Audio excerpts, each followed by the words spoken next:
Who cares? Your missions are not difficult. The missions themselves require no teamwork. They legit, you require more teamwork to open a bunker than you do to complete any mission in the game, which is why folks can solo your missions with ease on the highest difficulty. And nothing will really change that unless you make the missions require more effort. And you can still have it be Watsumoto in the background while we reorganize the effort. castle. For instance, off the dome skis, kind of. Have a mission, you go underground for part of it, top ground for most of it, or for some of it, but underground you have these two cases that can be transported by two people on both sides holding one handle, and that goes relatively quick. One person can push it, and that goes kind of slow. And so the idea is you have two people in two different tunnels pushing this, moving this objective, and if you die, I'm not sure how you can maybe handle that. There's a drill that comes down, some freaking Deep Rock Galactic. I don't know. But that alone already offers more team play because you have an objective that encourages folks to handle it at the same time. Whereas every other objective in the game so far can be done by one person. And if you have two folks doing it, it's maybe 10 seconds faster because there's still steps to it. Doing the oil, the 710 refine mission, you can't do the next steps unless you do the first one. And the only exception is when you have the three pipelines to turn. That's the only time where having a group is faster, and it's by a few seconds. So missions don't really require teamwork. Weapons don't require teamwork, and the team loading is a hassle. Having to take off my backpack and give it to someone so they can reload me, who wants to do that with randoms? The game is played by mostly randoms playing with randoms. And no one wants to go into a mission wearing their loadout and then have to drop what they're doing to help you out. Like, they will, but no one's jonesing for that. And all the while, they're not playing the game. They press a button, they AFK, and the game loads for you. So even then, you're doing nothing. But that's the only change that happens in a group. So all the freaking people that say it's co-op, it's 4-player, doesn't feel like it. Yeah, you can play 4-player, but why is playing solo so much more engaging for me? Because it's actually challenging. And even then, I'd say it's challenging. But it could be more challenging. And I wish that group play was crazier. I love playing with people. I actually don't like playing solo all the time. It depends. Like, for content, it's kind of fun playing solo because you never know who you run into. Some people say some wild stuff. But when it comes to challenging stuff, I love playing in groups. Raiding in WildStar. Trios in Apex. Freaking 6-man in Overwatch 1. 5-man Overwatch 2. It's a lot pretty heavy. It's fun playing as a group because then you have more responsibility. But the game is so easy right now in a group that it's just, I can AFK and still win missions and do well. After watching all of that, you can call me a lot of things, but you can't say I don't care. If you've been watching my content, you recognize that what I've been saying is pretty consistent. I covered the very first update, 0.100. I talked about the PS5 bug extensively. And all the while, folks are telling me I'm a bad player. I have no idea what I'm talking about. Meanwhile, what's happening now?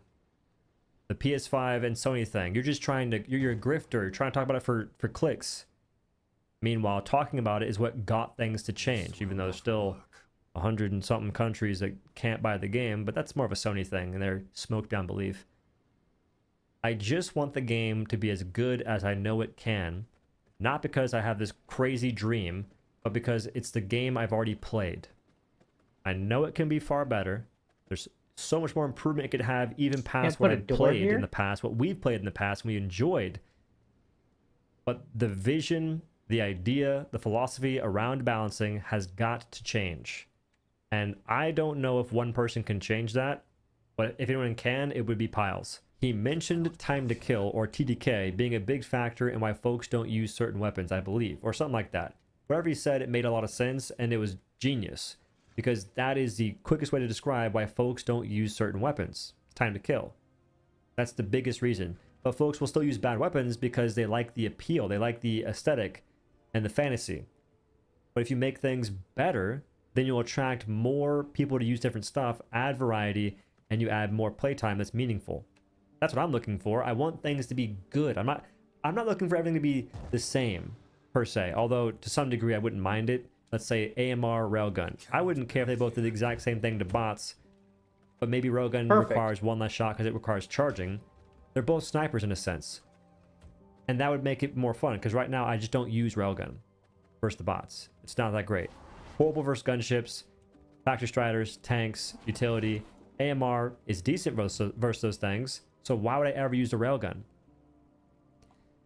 At a certain point, you can have things do similar stuff, but the way that they play is different enough, it still provides that meaningful variety. Look at Dauntless, look at Monster Hunter, look at a lot of these games. Your weapons do the same thing. They kill the monsters. They're all meant to kill the monsters, but how they do it is different enough that it still provides a freaking fantastic experience regardless of which weapon you use.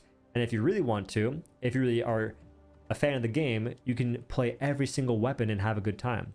Right now, we cannot play every single weapon and have a good time because we're basically useless in so many different situations. I am of the firm belief that this idea that we should have all these niche aspects doesn't make much sense at the moment. If we get harder content, I could see trying to specialize into certain roles to try and make the mission possible. But no mission requires that kind of difficulty.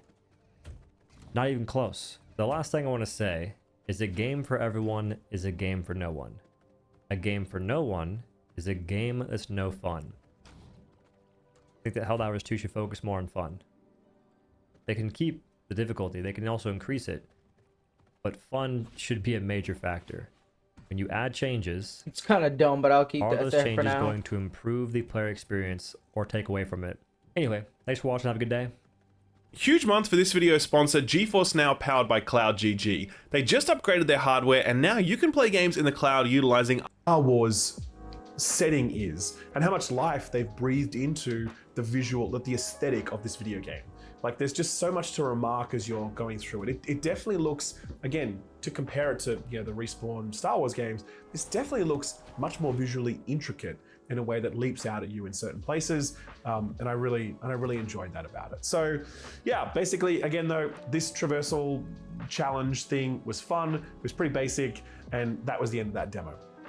The second demo I thought was a lot more interesting, and this was a heist mission where I got to experience a lot more of the game's combat and also kind of like stealth and that sort of thing. So you do have a sidekick with you. He's kind of like a little puppy alien thing, and his main job is kind of like pinging the environment. So you kind of hold up on the D-pad and then you can see hidden objects, you can see collectibles, you can see, like if there's a door panel nearby that needs power, you can kind of see through the walls and see where its power cables lead to, and you can go and power it on. You know what I mean? So that's cool. There's a lot of that going on in this game as well. There are a lot of powered down wall panels. There are a lot of hackable wall panels where the hacking game is actually quite interesting. It's kind of like a rhythm game. So imagine that, there's this thing going in a circle and it makes it like a certain rhythm, like, and then you need to like press the button at the same time to be able to open it. But it's always a different rhythm. I don't know, it was cool. Let's see here.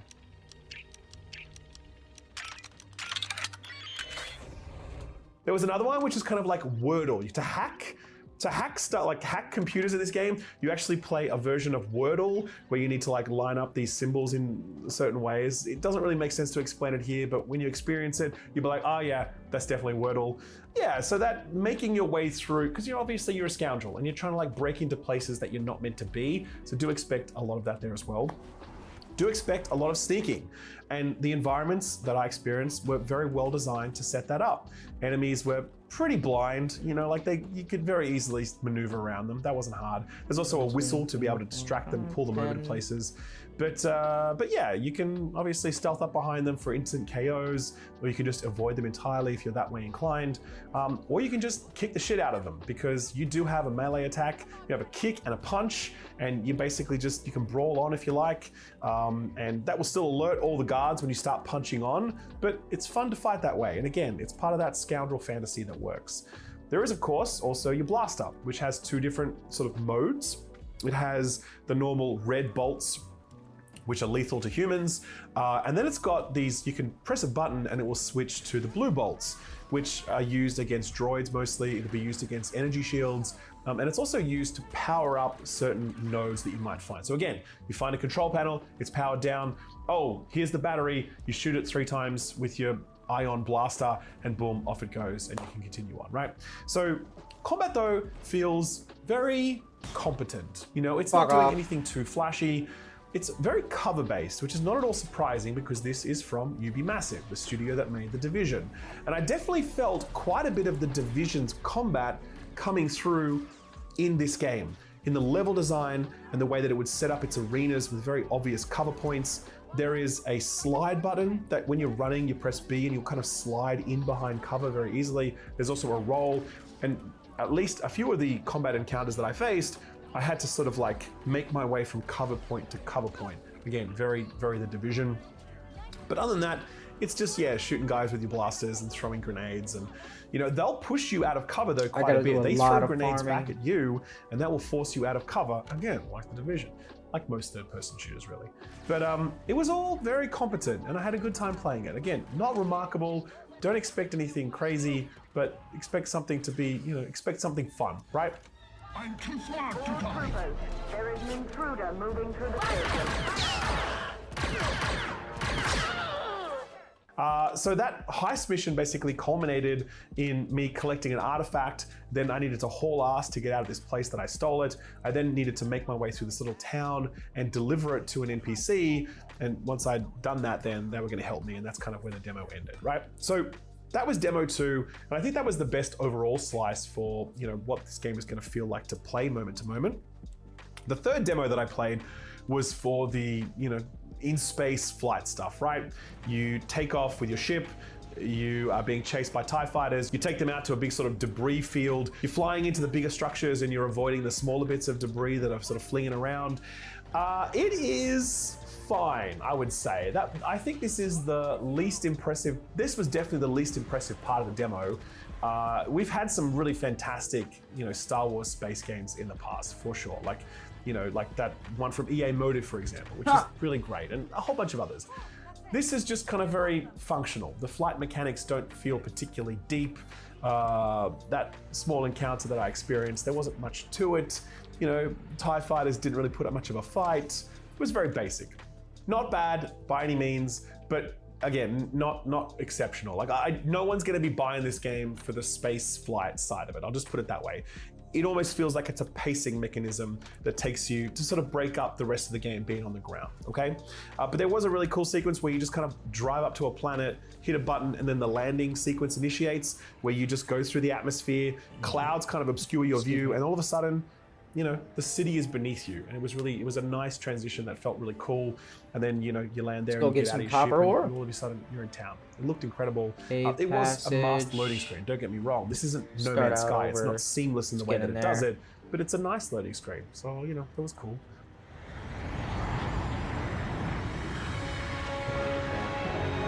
You're gonna need a bunch of bones.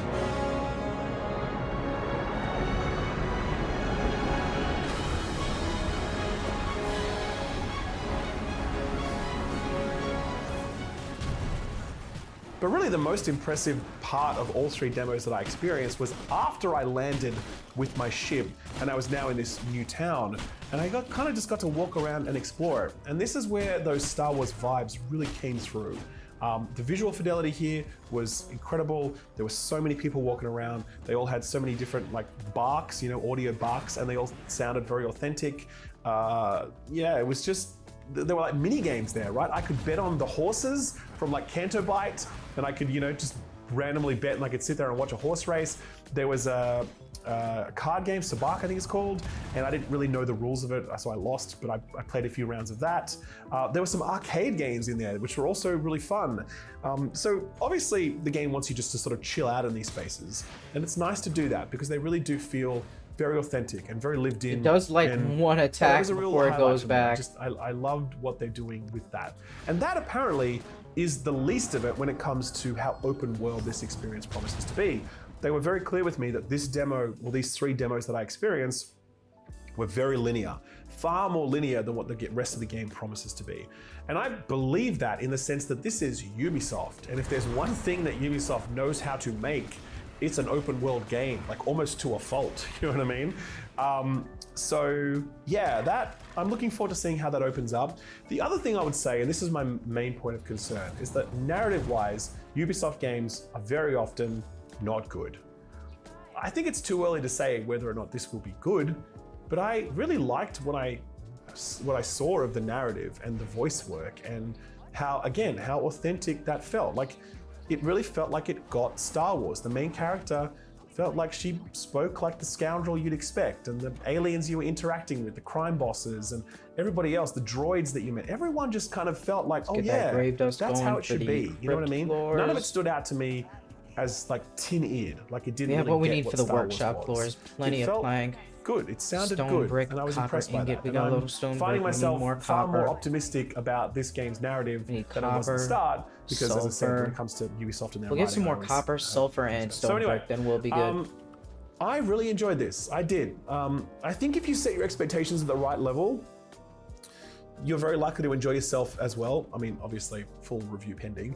But like, Star Wars Jedi Survivor and Jedi Fallen Order are really obvious, useful touch points, as I said earlier, in that they're not remarkable games, but they're just well-made Star Wars that deliver on a certain fantasy very capably, through both their grasp of Star Wars and their grasp of the gameplay fundamentals that they're looking to deliver. I feel, based on my time with Star Wars Outlaws, that this is in that same ballpark, right? It's landing in that same space. And that is no small feat, because the Respawn Star Wars games were great. And if this can be equally great, then, you know, UB Massive will have made a great Star Wars game. So yeah, that's it. Let me know if you have any questions in the comments below and I'll respond. But yeah, that's all I got for you. I'll see you later. Bye. Alright Australians, this next part's for you. For a few years now here on the channel, we've been partnering with GeForce Now powered by Cloud GG because it provides the most affordable path into PC gaming on high-end hardware. What I mean by that is PC hardware is not cheap in terms of upfront costs, maintenance, and upgrades. GeForce Now powered by Cloud GG is a cloud gaming service that lets you use high-end PC hardware in the cloud while paying a fraction of the cost that you would have to spend if you bought that hardware upfront. Plus, they take care of the upgrades. Case in point, just this past month, GeForce Now powered by Cloud GG upgraded their hardware behind their highest membership tier. That tier was running NVIDIA RTX 3080 GPUs. Still great, plenty powerful, no problems there. But now the ultimate tier is powered by RTX 4080 GPUs, the next generation of GPU that provides even more power so you can max those settings like never before. And best of all, this ultimate tier replaced the ultra tier at the exact same price. Is there a way I can Could there be a better demonstration of the benefits of this Oh, technology? right there, workshop. If you were to upgrade from a Sawmill. 3080 to a 4080, No, you'd have to buy that GPU outright, which is like $1,500 to $2,000. Here, you just log into your account and all of a sudden, you have the latest generation GPU without having to spend anything extra. That is wild. As for what that 4080 powered Ultimate tier enables, it's a lot. It does mean that you can max out settings on the majority of games that you play because very few games can put a 4080 through its paces. It does mean support for up to 120 FPS when playing on select Samsung or LG TVs. Since these TVs have support for a 120Hz refresh rate, it means support for up to 240 FPS if you're playing at 1080p. Fantastic for competitive experiences like Overwatch or Counter-Strike. It does mean you can turn on RTX-enabled ray-traced effects, like ray-traced shadows, lighting, reflections, and more, and it also provides support for ultra-wide monitors, which is great if you're playing immersive open-world games or stuff like F1 or Flight Sim. All of what I've described is possible on basically any device, be it a smart TV, a tablet, an old computer, or even Apple devices, including iPhone, iPads, and Macs. Almost anything with a screen can suddenly become a top-end gaming PC thanks to GeForce Now powered by Cloud GG. There is a free trial available all the time, allowing you to test this for yourself, and for less than the price of a cup of coffee, you can get a full month of the basic tier membership, giving you the ability to stream games on the fly with ease. If you find yourself loving it and using it often, you may want to check out that ultimate tier, giving you next-gen features like ray tracing, 120 FPS on select TVs, and ultra-wide support for PC monitors. PC gaming is, I think, the best way to go about it, but the cost of entry is intimidating, and you have to worry about all the upgrades and whatever else. Don't worry about any of that. If you just want to get into PC gaming without any of that cost or hassle, then GeForce Now is absolutely the way to do it, allowing you to play hundreds of PC games with ease. You can try it for free by clicking the link below. Thanks GeForce Now powered by Cloud GG for sponsoring the video, and thank you for watching it.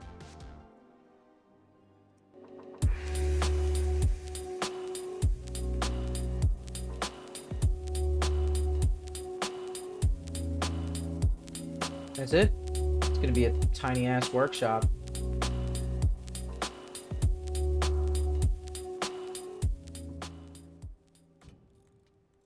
Okay, so we just got back from a pretty cool event from Ubisoft. You see, tomorrow is Ubisoft Forward. By the time you're seeing this video, it will have already happened and a bunch of stuff will be revealed there that you've already seen, blah, blah, blah. Time travel's weird. That being said, I just got to see a pretty extensive behind the scenes preview of Assassin's Creed Shadows, and I have some thoughts. Once again, you guys will have to forgive the poor studio quality. I normally am like a hyper perfectionist in my videos, and so it's a little jarring even for me. Friedels are very good to film in this situation. I didn't bring studio lights with me, which in hindsight was an oopsie, but you know what, we're just gonna make the most of it. So the day was pretty straightforward. Allow me to paint you a picture, which is foreshadowing. It'll make sense. So the day started with us all meeting up in the lobby of the hotel. A beautiful group of people, all very lovely and wonderful, and we all walked to the theater where Ubisoft will be held tomorrow, but also where all of these preview events are happening today. We got there, went through security, got these nifty little wristbands that told everybody not to kick us out, and then once we did that, we went into a little lobby area where they had drinks and snacks and a bunch of decorations, actual like swords and armor and stuff that inspired them with the game. Really, really cool. And they also had this artist that was doing a like live painting of this, I don't even know what you call it, but it's like the black ink mural, whatever. I don't understand it. All I know is that that person is way more talented than I ever will be. And I was thoroughly impressed. We arrived, there was no mural. By the time we left, there was a mural. That's crazy. But after standing around for a little while, we got to go into a separate little space where they had a massive, like 10-foot wide screen, and we were given an early access preview, whatever, of Assassin's Creed Shadows, where we got to see an extended gameplay sequence, both from the perspective of Yasuke and then also from Naoe. At this point, I don't know what's going to be shown at Ubisoft Forward. I don't know if it's going to be the same gameplay or if it's going to be just a gameplay trailer. I'm not sure, but allow me to explain what I did see. So beyond the obligatory breakdown of what this world is and what inspired them to go to feudal Japan and why they chose these characters in the way they did, they eventually just got into a section of gameplay from the point of view of Yasuke, and they showed some pretty interesting differences between Yasuke and Naoe. We've already understood, and it's been established, that Yasuke is the melee brute character. If you want to just get up close, personal, bombastic, chaotic, like that's how you play with him. And then if you want to go stealthy, Naoe is the way to go there. She can deal with confrontation one-on-one, but she's definitely the stealth focused character. They showed all sorts of cool things, but there were a few key takeaways. Number one, Yasuke's combat is extremely brutal. Like tons of decapitations, swinging a club and hitting heads off of necks like he's hitting a baseball. It is gory and intense and unforgiving. And I don't know if it was intentional or just unlucky, but like there were no brutal or gory finishes from Naoe's perspective when she was taking people down. Even if she, you know, did a big swing with her blade that's on the end of a chain or whatever, it didn't decapitate anyone that I saw. It seemed like all of the really intense gore was relegated exclusively to Yasuke, which is perhaps an interesting distinguishing feature. And speaking of distinguishing features, they play very, very differently. So basically what they did is after a brief introductory sequence walking through a village, fighting some kind of basic fodder enemies, the game then presented the player with a choice. They could choose to take on this assassination mission in this big castle, either with Yasuke or Naoe. And the previewer that was actually playing the game and helping walk us through all this actually was prompted, and they asked us, they said, show of hands, who wants us to do this with Naoe versus Yasuke? And reduces materials from 64 to 48. That is beautiful. So they chose Naoe to go through the sequence. And so they did the entire assassination mission stealthily at night with That's Naue, and it beautiful. I was love that. really, really cool. The lighting system is majorly overhauled. It's not even close. They've done a lot there. The destructible environments are also very much a factor here. Not just being able to assassinate through doors and things, but also even when you do broad sweeping attacks with a sword or with a club or something, you can Grave break dust. everything around you. There was one point in the early section of their little demo where they knocked over something and it broke a cart that was like carrying a bunch of fruit. It looked like oranges inside, and hundreds of oranges spilled out onto the ground while you're fighting, and they're getting kicked around and everything. It made the world feel much more reactive. It was really, really cool to see, and I'm sure there's just even more layers to that. With Naue going through the assassination mission, though, there, of course, was the grappling hook, which was not on the level of Assassin's Creed Syndicate, where it just bypassed parkour, but it actually complemented it. It allowed her Ripped to get to places That's she right, wouldn't my otherwise be able to servants. get to by like swinging across a tree branch and stuff, but it didn't make parkour useless, which is something that kind of happened with Assassin's Creed Syndicate. And beyond that, the parkour seems to be much more flashy, is maybe a bad word for it because that sounds negative. Basically, instead of like in Valhalla or Odyssey, when you are running towards like a waist height object, and you know, you see them in something like Assassin's Creed Odyssey, they're like, oh, I have to get over it. And he like runs up it and then runs down it.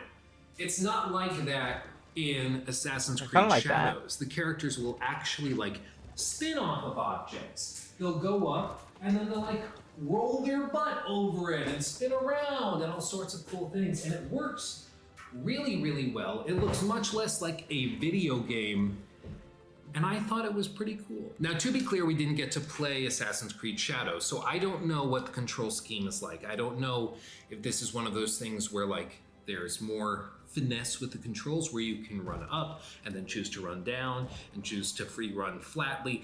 I don't know. They didn't say anything like that, so I wouldn't go so far as to think that the parkour system's been revamped to that degree. However, the parts that we did see were very, very polished and refined. It looked pretty dang good in the extended sequences that we saw. Of course, then Naue goes up and finds the assassination target after clearing a bunch of the camp and making her way through it, and she eventually comes to the target, and he's standing in front of a pond, and they decided to sneak up on him from behind, as you always should, and she crawls prone into the water, because prone is now a thing. They showed that a couple of That's times. fucking awesome. I And love she that. crawls Saw in the that. water underneath, and then if you wait just a second, she'll pull out like a little shaft of bamboo and use it like a straw to breathe air out the top. It was pretty cool, pretty fluid, and it opened up a whole new world of possibilities when it came to assassinations and level design and stuff. Man, like what that. the It was fuck, really, really Ubisoft? cool What to were see. they- One what thing were I they will smoking say, when they were however, making this is that game? The AI of enemies It's not even seemed to Ubisoft be making this game anymore. Quite slow to react to stuff. I don't, don't believe want it. to say that as like a warning that the AI is going to be dumb, because in situations like these, during play tests and during like preview events and things, like they want to be So able to I got the show press and media flooring. very specific story beats or combat encounters and stuff like that. So sometimes they will have it where like, we need to show them we can assassinate this guard by pulling this thing down on top of them. So That we're just going looks to so turn off nice. his hearing, basically. Like, we're just going to flip that switch and that particular enemy can't hear anything. So he doesn't move and he stays there, and we can show that assassination. You could look at that and be like, oh God, the AI is so stupid. I just made a big noise over here and they didn't react to it. When in the final game, they actually will. So I don't want to be dismissive or assume that the whole game will be like that, but I will say I did notice there were a handful of times where I thought enemies should behave in different ways. One of the situations was after Naue had assassinated the primary target, they pulled back and they said, okay, let's look at it from a different perspective. Let's now do the same mission, but with Yasuke, and do it in a bombastic, chaotic way, just going in guns a-blazing, or I guess maces a-swinging. And they did the whole mission again, but this time with Yasuke just going in there and getting his hands dirty. And it was very, very different, just bombastically, literally breaking down doors and pushing his way through. And I wasn't sure which one was more fun. It just seemed like probably in the moment, you'll just decide what sounds good to you and then you go that route. But one of the things was the person playing the game had cleared out basically the bodyguard of the assassination target. And then Thinking about what to the do with assassination storage, target didn't try to run away, didn't try to like how to organize go refined anywhere items, else. He just stood there or and then went like this. The assassination target didn't try to run away, didn't try to like go anywhere else. He just stood there and then went like this and didn't move at all and just waited to have his kappa detated from his neck and body. And I understand, like, again, they probably wanted to just show we did it this way and now we get the assassination, move to the next part of the demonstration. But if I notice something, I'm still going to tell you guys. So I thought I would point that out. I got no confirmation as to whether that was a like carefully orchestrated thing or if that's just how the AI reacts. I'm not sure, but I thought I'd point it out. Now, a couple of things were not discussed or shown because they made sure to say a few times that we would see even more as time goes by. That is that they didn't discuss things like the gear system or leveling systems. They didn't discuss level caps, although the enemies that the demoist was fighting, they did have a 30 next to their names, which would imply level 30. So I don't know if this is going to scale similarly to like Assassin's Creed Odyssey. I don't think it's going to scale like Valhalla, hopefully, please dear God, where you have like level 230 characters because it's all just so inflated, but we'll see. I would guess that this plays much closer to Odyssey than it does Valhalla, just for reference. One of the other things that was not shown or discussed really at all was the weather system. They did mention that there was like a storm blowing in at one point during the second run with Nawe, because after they did it What with is Yasuke, this they little went through thing again for? with Nawe to show her melee capabilities when she's not stealthing. Cool, fair enough, that's Imagine fine. there's a But tactical beyond the crafting, thunderstorm raging in the reason background, for they that. didn't showcase any like cool new stealth opportunities that wouldn't have been available otherwise. We've heard discussions through other interviews and stuff the devs have done where allegedly when there's a storm raging, it will be making more noise, so you can sprint without being heard by guards nearby. You can like run along rooftops farther away or I guess closer to enemies, but without them noticing because their vision's obscured by the rain and stuff like that. But we didn't see anything like that discussed or demoed. Again, there's only so much they can show us in a half hour, but again, I thought I would just point out there's a big chunk of this game that they are very proud of, which is the weather system and also the seasons. And that was not really explored in this demo. They mentioned it at the very top and then didn't really do anything with it. So maybe at Ubisoft Forward, they delve into it more, hopefully. But it may also be something that they wait to really delve into until we're a little bit closer to launch. But beyond that, it was just a solid demo. I don't think it was like jaw-dropping. You know, it didn't look like this is the next generation of gaming. The only thing that really seemed like a major leap forward technologically was the destructible environments. And like I said, when he broke that cart and all of the fruit spilled out all over the ground, that was interesting. That was something I hadn't really seen before in many other games.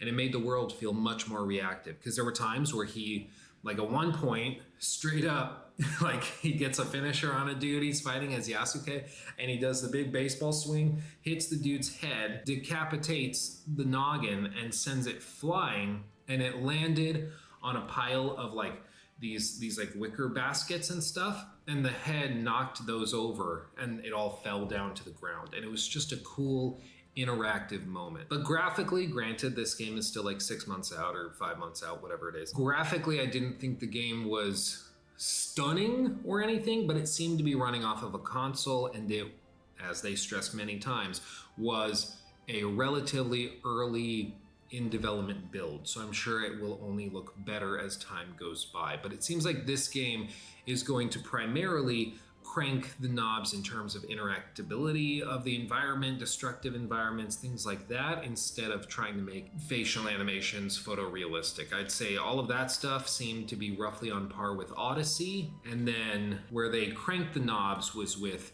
how much stuff they had packed into levels, how much variability there was, how good the foliage looked and moved, because again, like literally every little piece of the environment was being physically simulated, and that's something we usually only really see in like Bethesda Game Studios titles. And in those games, usually you don't get big levels or seamless exploration through massive open worlds. Usually there's load screens and stuff like that.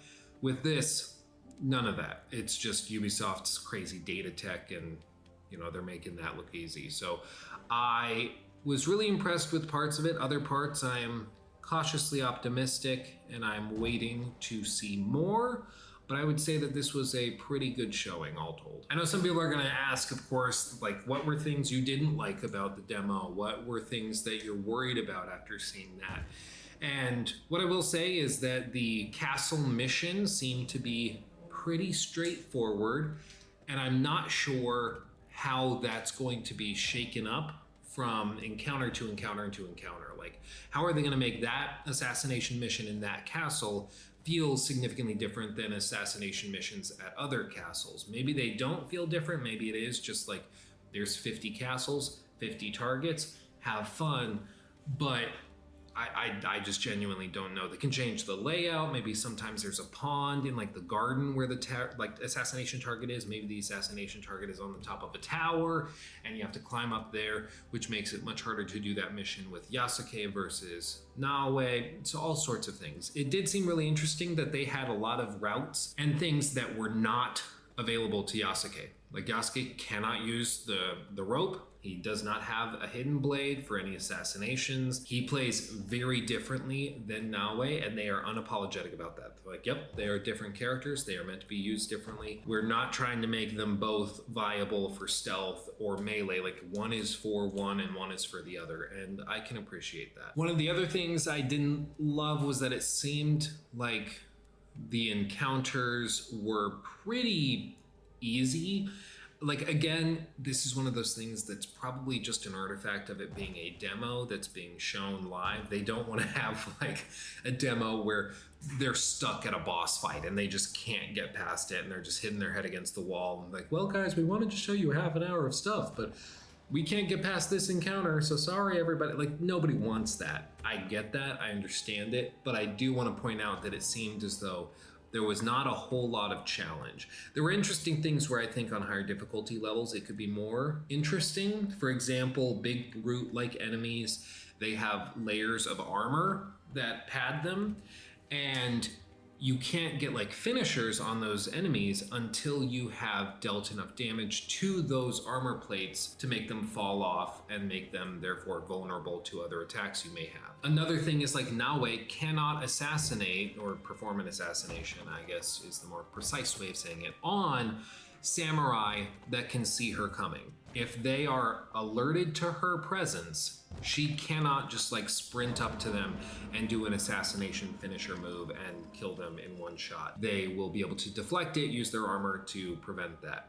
You have to do assassination stealthily in order for them to be successful, which kind of makes sense because it's the definition of assassinate. But anyway, I thought that was something to point out too. There were other cool things that I'm sure we'll get deeper dives on later. Like at one point, Yasuka pulled out a rifle and fired it. Other enemies also have the ability to use those rifles as well. It's very loud and bombastic. It was a cool thing to see, but how viable it is, I'm not really sure. But all told, I think the game looks pretty dang good. A lot of demos that I've been privy to this far out from launch don't look this good, because kind of behind the scenes, a lot of demos are typically like 5, 6, 7 months old by the time press sees them. They prepare them well in advance and they test them tons and they polish them up. So this demo might represent what the game looked like at the end of 2023. So just because there are some rough edges here and there, that does not mean that that's what the game is going to be like when it launches in November. It could be significantly improved. I remember doing a playtest demo thing for Assassin's Creed Valhalla, where like a bunch of the cutscenes were just broken and you couldn't actually like talk and interact with quests properly, and the lights were broken in the daytime. There were all sorts of problems, and that was like 6 months before the game came out. Game comes out, none of those problems persisted. They fixed it all. So don't get like discouraged just because demos or play tests or something might have a couple of rough edges. It's to be expected. But all told, I would say I am more excited for AC Shadows after seeing this than I was before. And that is kind of the exact purpose of something like this, is to get you excited and interested and to show you that the idea and concept works. And it seems like they've accomplished that goal. There's of course still questions lingering. There's still things we'd like to see, and who knows, maybe at Ubisoft Forward those questions will be answered and you guys will know more than I do currently. But as of right now, I think they've got something pretty cool and they just have to get it across the finish line, and I'm sure Assassin's Creed fans will be eager to find out more the second they have more to share. But that's gonna do it for me. Thank you for watching. Thank you for making this all a possibility and reality. It's been a wonderful, wonderful time, and I appreciate the gosh darn heck out of every single one of you. So thank you. Much love. I'll see you in the next one, because I'm also about to film a video on how I saw Star Wars Outlaws and got to play Star Wars Outlaws at this same event. So if you want to find out my thoughts on that game, make sure to subscribe and check Luke Stevens, the channel, because that video might already be up, and I got some thoughts there too. But okay, that's gonna do it for me. Thank you for watching. I love you all. Bye-bye. Hugs and kisses. Blah, blah, blah. Welcome back. It is time to dive into the Xbox showcase, and it's been a damn interesting one. PlayStation had a bit of a rough time in terms of audience perception. Same went for the Summer Games Fest. Xbox, though, seems to have completely knocked it out of the park. They have Gears of War, but it's the lads that everyone had a big old bromance with when they were teenagers. They're back. Perfect Dark is back. Kinda looks like Deus Ex. We've got Fable, we've got loads of gameplay footage, and ultimately it's Xbox almost feeling like they're back in the Xbox 360 era, where they actually have got games to release. Now, of course, tonally, this is total whiplash, right? Like, Xbox have rightly been the punching bag for a long time. We had Phil Spencer just consuming studios, and then, of course, him going on to the cut cycle, cutting loads of studios, axing hundreds and hundreds, over 1,000, so many jobs. And of course, all of that amid sales that absolutely have cratered for the Xbox, while also their Game Pass growth has really slowed down. That being said, when you put Call of Duty and Diablo onto Game Pass, well, I definitely wonder what those numbers will look like. My point is, though, it's been an incredibly mixed bag for Xbox. If you go into a physical game store, you will easily see PlayStation has maybe 3 times the shelf space that Xbox has, maybe even more. So it does feel totally insane that this set of reveals has been received amazingly well, but of course there is still that one nagging issue. The nagging issue is that nobody really trusts them. And of course that is most personified in the question, Phil Spencer. Why were Tango Gameworks shut down even when Hi-Fi Rush hit all of your goals and you were publicly lauding it as a massive success story? Why did you shut them down when other studios seemingly were not shut down? Please explain. We don't trust you. They made an amazing game that hit its financial goals, and their reward is they're shut down and we don't get any more of that game. That is still a fundamental thing deep in audiences that they will have to overcome. And the only way to overcome that will, of course, be content. The Xbox Showcase was easily the biggest thing of the weekend. Of course, we had other things, right? Like the Summer Games Fest. Summer Games Fest was interesting. I think as an actual stream format, as a show format, it was significantly better than usual. It actually acknowledged industry troubles, and it focused more on solo devs and indie teams. I really did like that. There was a bit of a drama coming out about how much the show charges, like, larger brands. It's like, oh, 250 grand for whatever length of trailer. And I think a lot of the news websites, they kind of went straight to print with that, almost as if it was some sort of large, shocking thing. Where, of course, this is entirely standard for a marketing event.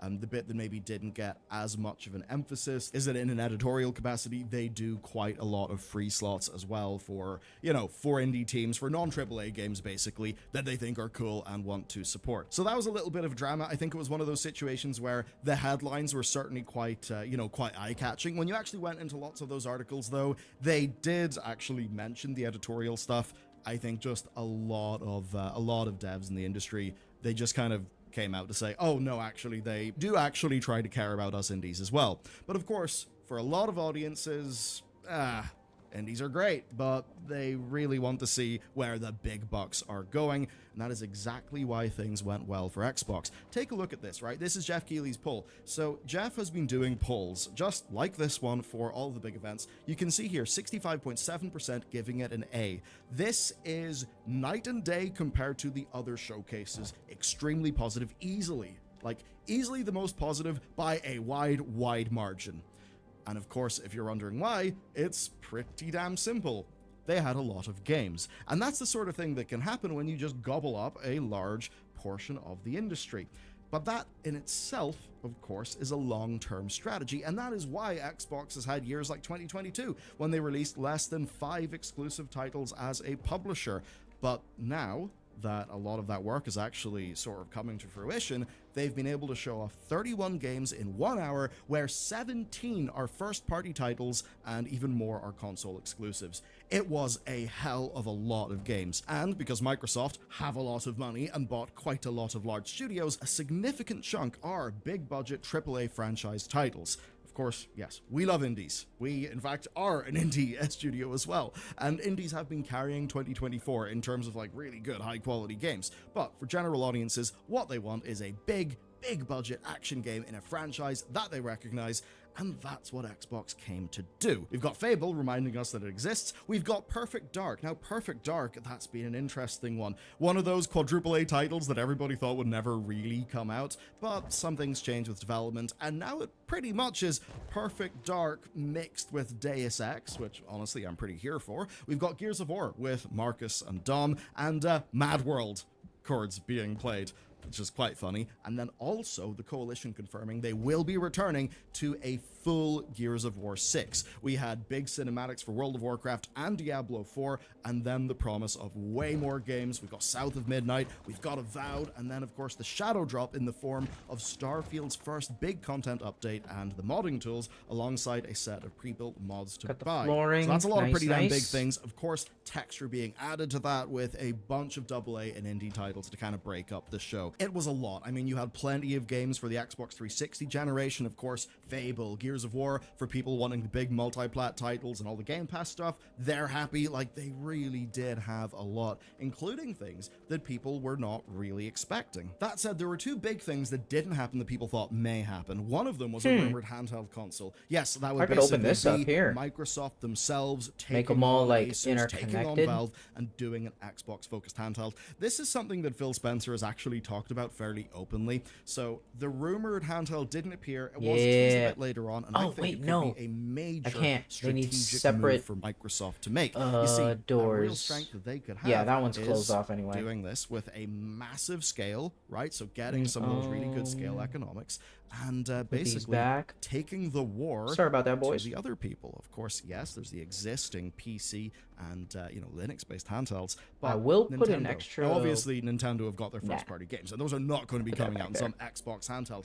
Thing is, though, if somebody knew Yeah, that's fine. that they could have an Xbox handheld that could have pretty damn good docked performance, solid handheld performance, and of course a massive catalog of games, that could be extremely strong. And what could make that even more strong is that Microsoft have got quite a lot of experience trying to get things going on ARM instead of x86. I won't get into the hardware nerd stuff, but basically all of the gains that Tim Apple got with this generation and beyond of laptops doing Apple Silicon, well, Microsoft should be able to tap into that fairly soon, of course, because of the new chips that Qualcomm have got coming out. That, if Next it is was the to be Taylor. applied to this use case, would And then be the library. extremely interesting. Anyway, though, it didn't happen, but it was teased. I'd be excited about it for sure. Another thing is ActiBlizz's back catalog to Game Pass. A lot of people expected that, and it did not happen. Broadly, though, this is Xbox finally making good on things. They have been winding up to take their swing for a long-ass time, and they have been suffering for it. It basically has cost them this console generation up to now. And there is always the constant question of, why have they bought all these teams, and where are the games? Where is Fable? What the hell is going on? Perfect Dark, is that ever going to happen? That is what people were saying. And they were right to. While Microsoft had that absolute desert of games, what was Sony doing? They were doing God of War. They had more Last of Us. They had so many big, heavy hitters, Spider-Man as well. But now we're entering that latter half of this console cycle, and this is where it gets interesting. Last year I said that I thought that Sony were going to be pretty dominant in the short term, but that Microsoft have major strategic advantages that would only really come into play as we entered the latter half of this console cycle. I think we're actually seeing a little bit of that now. Another thing that is I don't have Taylor or new is these library studios flooring yet. collaborating with each other. As an example, Taylor room Labs, is who going to have be been fucking working on, huge. State of Decay 3, well, they've actually been working with Coalition. They've also been working with Obsidian. So it basically means that these companies can share some of their expertise, right? As an example, the Coalition, them working on Gears of War E-Day, means that they're going to understand Unreal Engine 5 really well. And with Obsidian, obviously, they've got experience with co-op games because of Grounded. So all of that stuff can help State of Decay. What's also important is how this is being presented. It's really less of a Call of Duty industrial complex, all of you will be fed into Warzone, and seemingly far more about the sharing of skills now that they have so many studios and therefore have got access to so much talent. And as for the Call of Duty industrial complex, well, it's creating games that are going to require an internet connection at all times for texture streaming, and they are confusing audiences by asking for a 300 gigabyte download. That's because, well, bundled in the Call of Duty launcher, I think Call of Duty HQ it's called, you have got Modern Warfare 2, Modern Warfare 3, Warzone, DMZ, Zombies, and, Black Ops 6. Bit of an oof, and now that the foregrounding's done, let's just hop into some of the games. So, the 2024 exclusives are Dungeons of Hinterberg, Stalker 2, Heart of Chernobyl on September 5th. We've got Age of Mythology Untold, September 24th. I'm extremely excited about that. Diablo 4 Vessel of Hatred, October 8th. Gotta say, say what you want about the in-game stuff, but man, that cinematic was, that was some fun, fleshy business. I will say, Season 4 is much better, right? Much better than prior seasons. And it's a little bit like Loot 2.0. Loot 2.0 went a massive way to helping Diablo 3, but it was Reaper of Souls that then added in the content and the features to make good on that foundation. That's what Vessel of Hatred I'm not even gonna have enough We then walls. have Avowed, which may be November 12th. We have Microsoft I should Flight at Simulator least 2024, organize it, November though. 19th. So you can basically see they have a torrent of games. But then also in 2024, this is just going on to some stuff that isn't precisely dated, there's Indiana Jones and the Great Circle, Starfield Shattered Space, Ara Histories Untold, and 33 Immortals. That is what they've got for the rest of 2024. Compare that to 2023, and I think you'll see quite a difference in the quantity of games. To move into 2025 then, we have got Doom the Dark Ages, which basically is the successor to Doom Eternal. However, we're doing a bit more of a medieval thing. Looks pretty cool. We got South of Midnight, which I've got to say, that art style is absolutely stunning. I think it's incredibly impressive that they've been able to, with their in-game presentation, actually land the look and the feel of that big trailer. It's definitely one of the ones I'm the most looking forward to. I love that vibe. I love just even the music that they're playing. It's great. Then Fable, also 2025, as well as Winter Burrow. But we do have plenty of games beyond that. So undated are State of Decay 3, Perfect Dark, Gears of War E-Day, Clockwork Revolution, and OD, which is the Kojima Xbox game. There's Ark 2, Contraband, and finally Replaced. That's a lot of bloody video games. So, in addition to all of the AA's and the indies on Game Pass, what you can see there is Xbox has got multiple releases every month. In Awesome 2024, they will be releasing more games than they did in the entirety of 2022. And then for 2025 already, they have 3 very big name AAA titles and even more stuff percolating in the background. And yeah, there's stuff there that is undated, but honestly, in the modern industry, I don't see that as really much of a red flag. I think there have been so many cautionary tales, of course, ones like Halo Infinite that have been very keenly felt by the people at Microsoft. So I think because of that, they probably will only give dates when they really do feel sure. Even take Perfect Dark. That's an interesting one. So it was being made at this new studio that they founded, right? And they said it was going to be a quadruple A game and all of this stuff that had us rolling our eyes. And it was said to be in development hell. However, right? What then happened is they struck a deal with Crystal Dynamics, where Crystal Dynamics would take over as the lead studio. Of course, if you look at Crystal Dynamics, I think one thing's for sure, they can just sit down, go to work, and make a shitload of content. And it does seem that's what they're doing here. And for some insight into that, here's what Jeff Grubb, who is a notable industry person, he definitely, he's got his little birds at all the different studios who speak rumors to him. So he said this: Perfect Dark is not in development hell. After talking with more people who have knowledge of the game, they said that while it may be rough in some areas, it looks great in others. So really, to me, these dateless games, I think, are there so that if development slows down, there won't be much drama, right? It'll just be them shifting an internal release date rather than an external one, and then having to deal with the marketing fallback. So I think what we can see is that to a degree, the pipeline has been sorted out. They actually are going to have the content, and you'd bloody well hope so given how many studios they now own. And that means it's going to be all about marketing and strategy. They have got a mountain to climb, and that's because Xbox does not have the premium brand image of Sony. Sony has had a brilliant console with a lot of brilliant games with premium prices, and even with those games being so expensive, people have actually enjoyed them a hell of a lot because they have been backed up by quality. Xbox, though, have had a interesting relationship with the quality of their releases over the last while, but also Games Pass has always been presented as this kind of, bang for your buck king. You had the Series S, so in a way with Xbox, yeah, you'd feel like your money could go a little bit further, but it didn't really have that premium brand image that has served Sony so very well. That's the sort of thing that they're going to need to fix. That, of course, and trust. Trust with their developers and trust with their audience. And that's why, even though I think this was a spectacular showcase, it really had to be.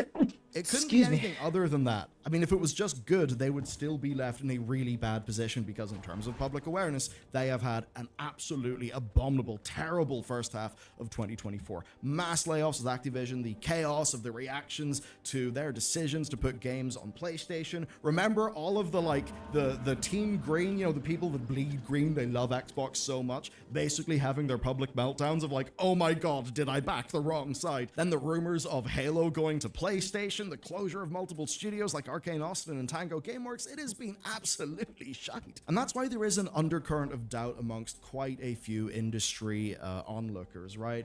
A lot of people saying this is really good, but do you know what Microsoft is really good at? It's good at snatching defeat from the jaws of victory. Imran Khan making the very good point of taking a game like South of Midnight. It looks to me amazing. I love the sort of the culture and the music that they're going for. It looks like a creatively interesting game. It is visually gorgeous, but I think we could all project that it's not going to be the biggest seller ever. So in a world where the reward for doing a hi-fi rush is being shut down, is there any reason to trust them? People are probably thinking, wow, that's a lot of great games. I wonder how many of these studios will then be executed. Now, speaking of numbers and executions, one way that these companies hope to, I suppose, avoid having to execute their teams is to increase their numbers by going multi-plat. We've seen a little bit of that over the weekend. So PlayStation revealed that LEGO Horizon Adventures is day one, PlayStation, PC, and Nintendo Switch.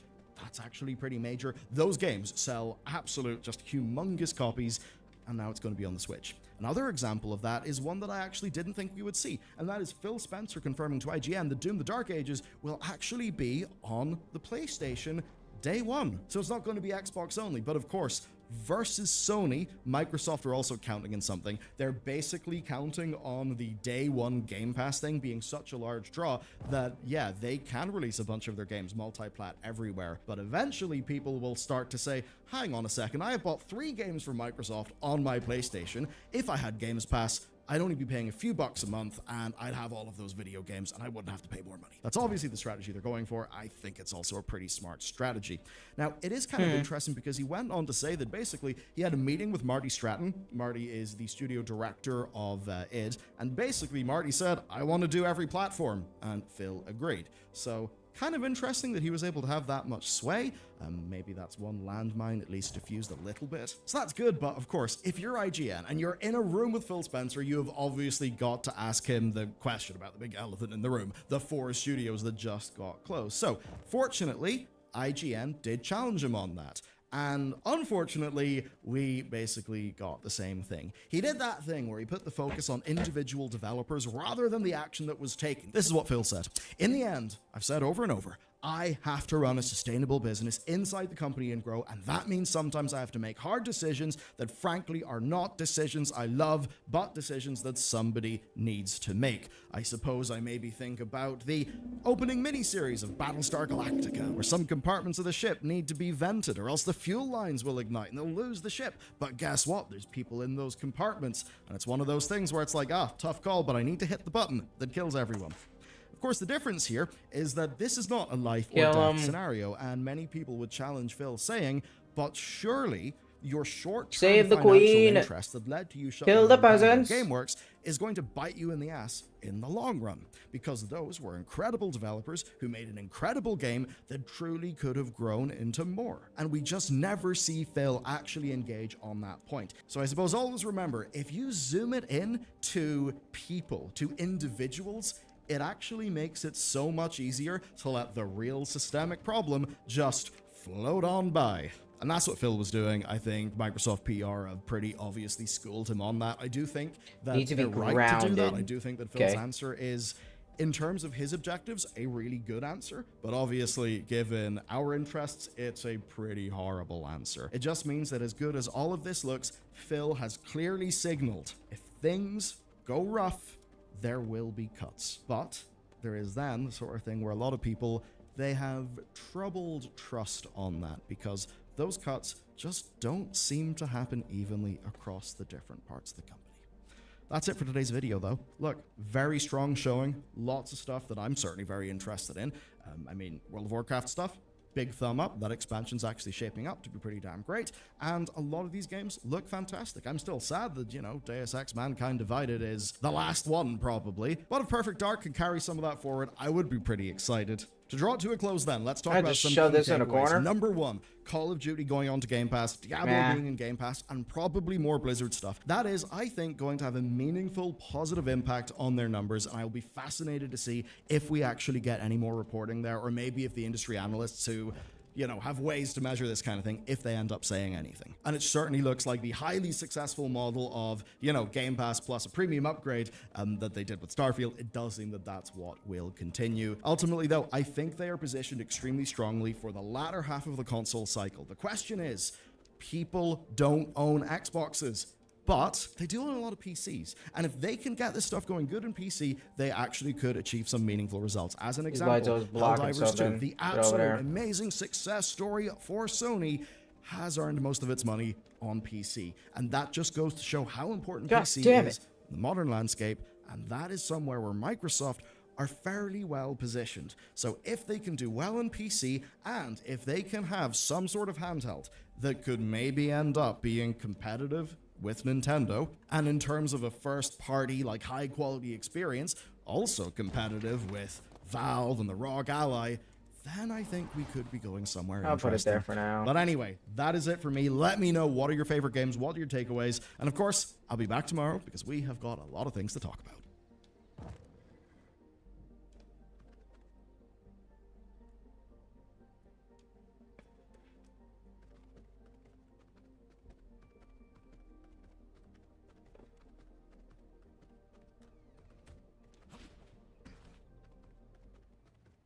What's good, chat?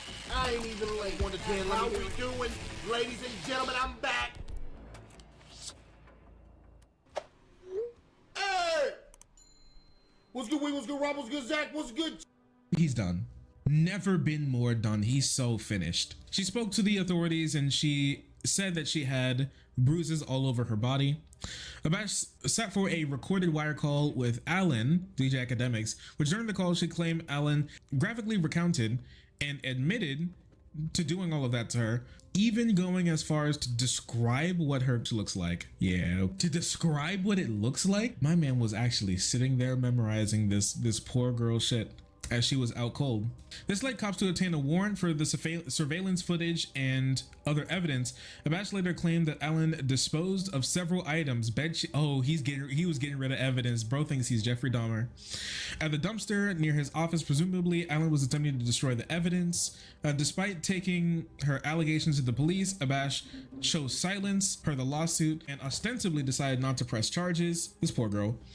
absolutely should not have done that. Her decision to bring a lawsuit comes after the allegations were brought up in light at the end of 2023. After both she and Allen addressed the incident on social media, Allen did not reply to Rolling Stone's request for comment, but addressed the lawsuit at the start of his Rumble live stream Tuesday afternoon, calling it a shakedown and saying that this is a money tree situation. He also reiterated several claims he had previously made about the allegations, claiming that the police had conducted their investigation and found nothing had come from it. DJ Freakazoid. Lot going on, chat. It was only a matter of time before they said, let me tell you this. I knew there was a moment when I was like, you know, and I still won't call names. I was like, I'm really the middle and like the most important non-rapper in the biggest beef and biggest altercation, I want to say, within my lifetime in hip hop. Have you ever thought that I'm actually like so badass? Okay. I knew there was heads so to roll, cool. things to come, and ramifications to. I'm actually him, chat. Of course, that came with, you know, obviously. Chat, would y'all all agree that right now academics has the most attention he's ever had? Type on him. Yes or no? Just say yes or no. Just read in the chat. He's so him. He's so invested in himself. What the fuck? He's talking to himself in the third person, man. Have you seen the video of Ak reloading his tequila Red Bull like a COD animation? One-handed, no looking. Wait, I have it. When I have it, it's practice. He's like a fucking Japanese artisan. 10,000 times to make it a master. Now he can do a one-handed, blindfolded, behind his back, upside down, in the middle of a freeway. What's going to be interesting? And again, I'm going to be vague, but people in the chat, y'all be smart. Okay, I got to be vague for certain type of litigation reasons, because I don't want, when I meet with my lawyers, they say, why the fuck did you do this? I don't want to play this stream clip. Okay. Yeah, did they do that to you already when the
Oh, wait. You tried Star Wars Outlaws 2? God damn.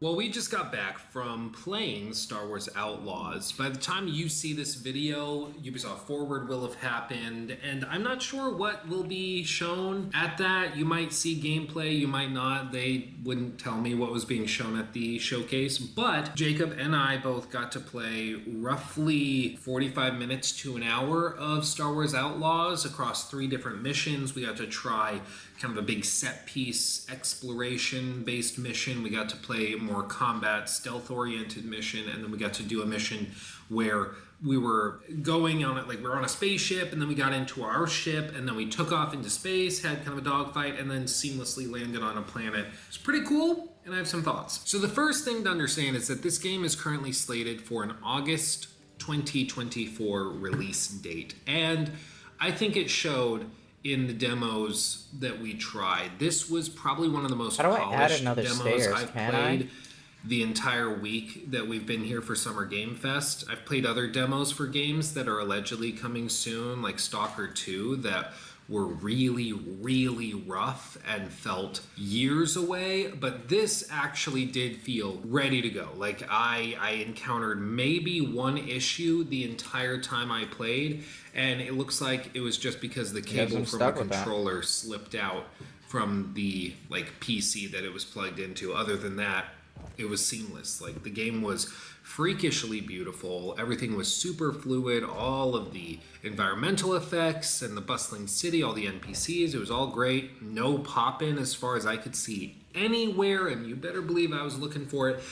No problems at all. It was extremely refined and polished. The only thing that potentially you could point at is maybe like, well, I hope they figured that out, was during cutscenes. Sometimes the cutscenes would drop to like 30 frames per second while filming, or rather while playing, and then it would be back to 60 during gameplay. Other times, I don't think it was like that, so that might have just been an artifact of the demo and not something that will actually end up in the final build of the game. But other than that, like, it seemed to just be really, really polished and pretty dang cool. Now, like I said, we got to try 3 different missions effectively, and Jacob and I both worked through them in the same order, basically prioritizing the combat and then exploration and then the spaceship stuff. So let's start with that first mission. This was on one of the snowy planets, and basically you're tasked with getting inside, retrieving some artifact that has been stolen, and bringing it back to a contact that has somebody you need imprisoned, and maybe if you give them the artifact that was stolen from them, they'll release the person you need to work with. Cool, simple enough. Basically, the mission had you go up to the front door, and when you did that, they tell you, bugger off, you're not welcome here. And then you have to find a different route into the base. You kind of sneak your way around part of the building, find that access point, and then you go through a series of sort of stealth encounters where you can either just straight up incapacitate somebody using what's effectively a stun gun ability that you have that's on a recharge, or you can do other cool things like distract them using your little alien pal that you work with, or there's any other number of opportunities and possibilities at your disposal. It was fairly linear. I would not say that this is on the level of like Dishonored or Hitman or anything like that in terms of encounter variability. There might be 2 or 3 ways of dealing with something, and sometimes that may be as simple as stealth or you shoot it out. But that's okay, so long as everything else flows well and is fun. It's not a big deal. Not every game needs to have endless replayability. What was really striking to me though was just how fluidly sequences flowed together. And that's reflected not just in the individual like beats of missions where you'll go and you achieve this objective, then you move to that objective, and then to this objective. It all flowed very, very well together. The level design was such that things flowed really well. It didn't feel like you had to backtrack out of the area you just were in to move on. It felt like everything just moved very fluidly towards the next. Instead, it felt like things all just very fluidly drifted from objective to objective, thing to thing, and it worked really, really well. One of the other ways it was really fluid was, of course, with actual traversal and then like loading into new areas. There's basically no load screens after you get into the game and you're actually playing. Even like during the last mission we did, where we're on a space base, we go and like lift the doors and everything, we get into our spaceship, and then we fly out of the space station. We then fight some TIE fighters that are chasing us down, and then we go and aim towards the planet that we're orbiting around. You fly towards it, and eventually it gives you the option to kind of select where you want to land. And when you do that, you click, I want to land at this place.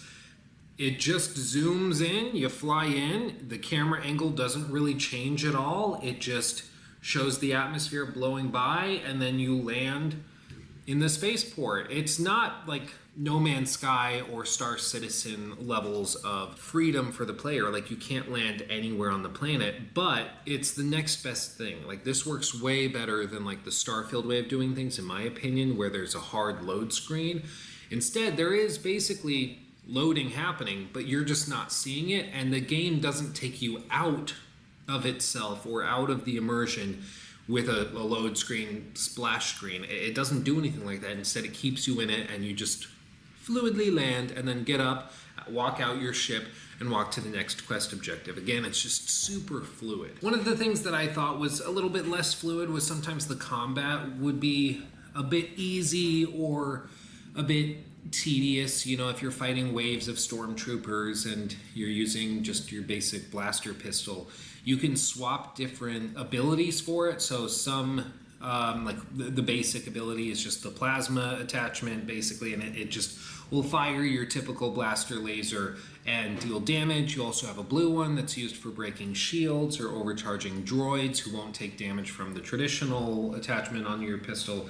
And then there's others that I'm sure they'll talk about more in the future, but that's all interesting. That can shake it up a fair amount, but it doesn't change the core encounters, which are often just your standard like third-person adventure game combat encounters where, oh, we're in an area that has a bunch of little chests to hide behind and use for cover. How convenient, and let's just fight waves of them as they charge towards me and stuff like that. Again, it's not like bad, it's just not innovative or anything new. But again, so long as it's fun as time goes by, that's okay. But I did ask the dev representative we had with us if the combat was like dialed down in difficulty for the sake of the demo, and they weren't really able to say anything like that, but I certainly got the impression that maybe we were moving so easily through encounters because they turned the dials back just a tad to make sure we could get through everything. But again, I thought I'd just mention it because it's something we all kind of noticed, was that the combat was really easy to work through and chew your way through, but that might have just been the fact that it was a demo. The next mission was one that was focused on adventuring. There was some platforming, there was some climbing and exploration, and it was cool. You're kind of exploring and making your way through a broken down, old dilapidated ship that's falling apart. And by the end of that little mission, the entire ship is collapsing in on itself and falling apart, and you have to try to escape before it completely takes a nosedive. And it was really cool. It was very Uncharted. Sorry, I keep pushing this stool because I'm fidgety. But it was very Uncharted-esque. It worked really well in terms of the set piece. Everybody I talked to felt as though the actual platforming was a little clunky. There was a part where you kind of climb up this web of steel, and then you are expected to jump across two little platforms that kind of shoot forward and then retract into the wall and then shoot forward. And so you have to bounce atop them and get to the other side where there's another wall you can grab onto. But it doesn't automatically gauge the distance. They weren't spaced where you could just push forward on the left stick and then jump and hop and hop. You had to kind of like push forward, jump, let go of left stick, land, and then quickly do it again. And it just wasn't super smooth. It was a little frustrating. And that is the only time I died in my whole demo session, was to a wall that shoots out and can crush you if you miss that jump. And it was just one of those little puzzles that didn't feel good. It just felt weird. Like it felt like maybe this wasn't it maybe needed another layer of polish, or the timing of how often it would shoot out to give you more time to jump across it. Maybe that was a little off. I'm not really sure, but just stood out to me. And then the third mission, like I said, was one where we got our ship, flew it around. Space combat was pretty good.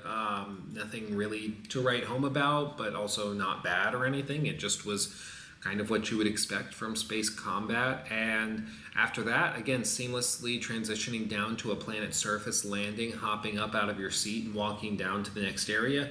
Super, super fluid, and it did not feel like a load screen. It felt like you were actually flying through the atmosphere down to the planet surface, and I thought it was super cool. And honestly, I think more games should approach it this way if they're doing anything sci-fi related, because it's super fluid.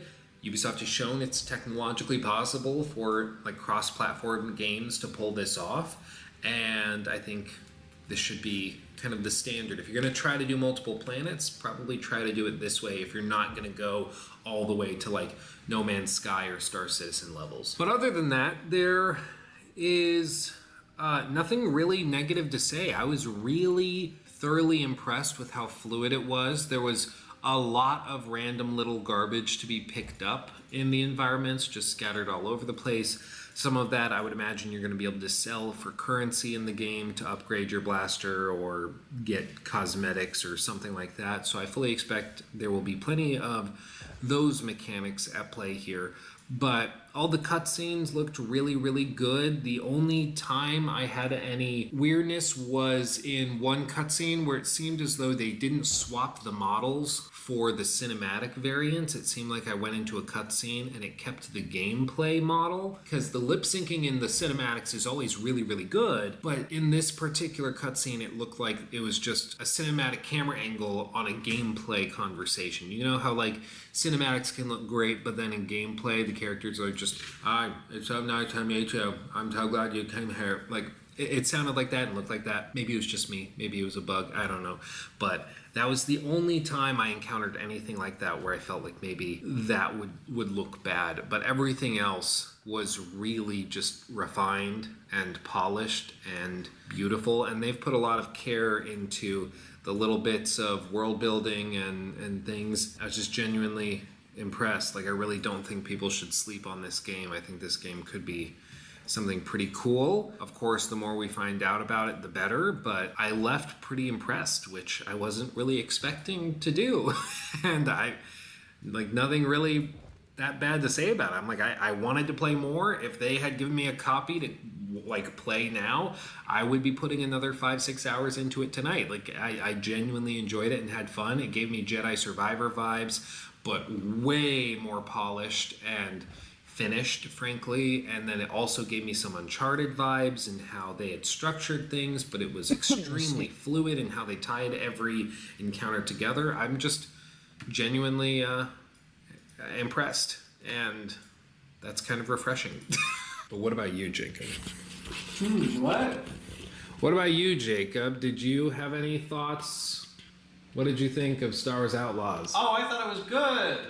I met a stormtrooper. Here he is. Speaking of, they did like a lot when it came to the sort of set dressing for the event. You'd expect like, oh, it's a demo. Have some computers in cubicles and you just play it and it's whatever. But no, like they rented out a theater where the Ubisoft Forward event is going to be tomorrow. And they had like stormtroopers. Here's a picture of me on like the speeder bike from the game, which was just kind of cool that they had that there for us to hop on and take pictures with. There were, like I said, stormtroopers, and there was just like a lot there. They had a whole little food corner, and as one of the things, they had blue milk from like the movies there, which was not the same stuff they have in like the Disney parks. It was just like milk that was flavored like vanilla and was blue. But it was very, very good, and even though I'm broadly lactose intolerant, I went for it, and I may be regretting that as the night goes on, but as for right now,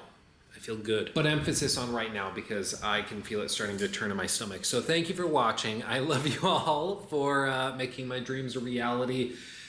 Jacob, I'm sure, is also thankful. Yeah. You guys are amazing. Thank you for watching. If you have any questions, let me know in the comment section. I will try to answer them.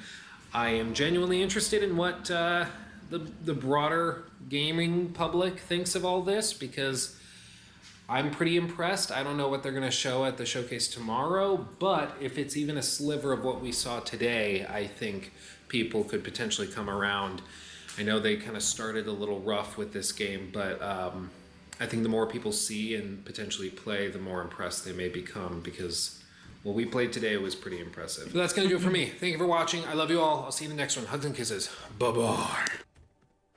Could it be? Could it be? Could it be that before that person reached out to me, which by the way, my lawyer has all correspondence. I don't read emails, so if y'all niggas send me anything about legality, except for the DoorDash ones, obviously. That's my lawyer. You're not even talking to me. Could it be before the person said, "Hey, you're talking shit about my Diddy case. I could file a case on you"? How does that work? I can file a case on you? Does he think that lawyers are kind of like magicians? They just conjure cases out of thin air? He just makes a case? I'm just going to invent a lawsuit on your ass. Like, what do you mean? Okay. There's a victim? Could it be before that case there was correspondence trying to get a settlement? Could it be a particular familiar trend? Excuse me. Let's shake him down for the money. Could it be that academics told his own lawyers, "I'm not giving a motherfucker shit"? Could it be? I already brought the shit to the public. Why the fuck would I settle now? What do I look like, Diddy? Could it? You're starting to look Diddy light. I'm not gonna lie. Cosby light, actually. Nevertheless, we are here today. He's got a catchphrase. The details of the case, I imagine, would have been fed to the media outlets to show the most salacious things to make it look very sexually deviant, very wrong. It's gonna make for the best story. You mean the things that you admitted to, that she said about you? The things that you allegedly admitted to doing? That's crazy, man. Unfortunately, Wild. I'm not at liberty because of my lawyers to recap each and every detail currently. I've said what I've said, but I can't speak about that again. You can go back and go watch it. What I will say is that what does the videotape says? What does the text messages say? Why did the cops look at this and literally say, "We do not have a case. We don't have any instance of academics on a videotape"? That's not what cops do. The tape is there. I was happy. I probably shouldn't even say it, but I'll say it. I was so happy to provide the tape to the cops. I provided my security guy to decrypt it because they claimed that they were having a hard time to do it. Yeah, that was, they had a warrant. I gave them the stuff that they asked for. You mean like when the cops knock on your door with a warrant in hand? Yeah, sure. Here's my. Yeah, sure. Okay. Thank you, academics. I think that's all we need from him. I'm not hiding or ducking from the situation, you see. In the December 30th, 2023 video, Allen claimed he was asleep at the home when the two John Does allegedly harmed this girl, Abash. Acknowledging the surveillance footage of the alleged attack, Allen said, "She was getting trained by my two men." Whoa, buddy. Whoa, buddy. What did you just say? He said she was getting trained by my two men's on my pool deck. Them predators move in flocks. Suit alleges Allen defamed Abash by accusing her of voluntarily engaging with these two guys while maintaining that he never participated at all. So those are your guys.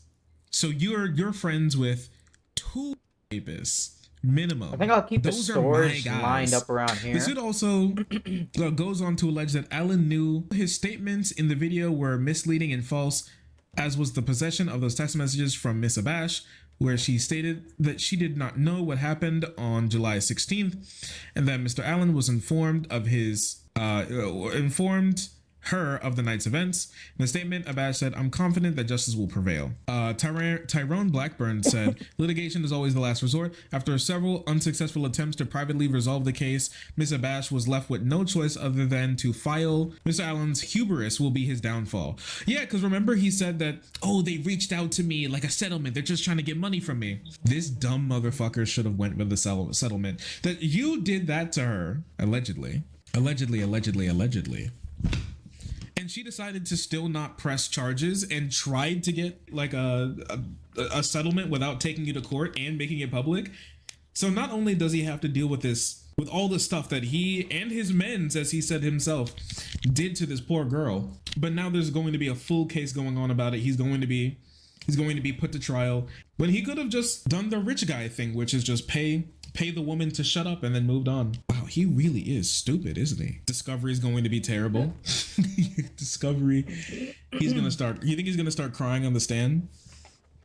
Remember that guy who was getting arrested by the police and he had his hands up and he was calling out to Donald Trump to save him? You think that's gonna be DJ Academics in court? Well, they're reading off the verdict and his hands are up and he's just like, "Aubrey, Drake, if you're listening, I need you. Drake, save me. Drake, I need you, please. Drake, please."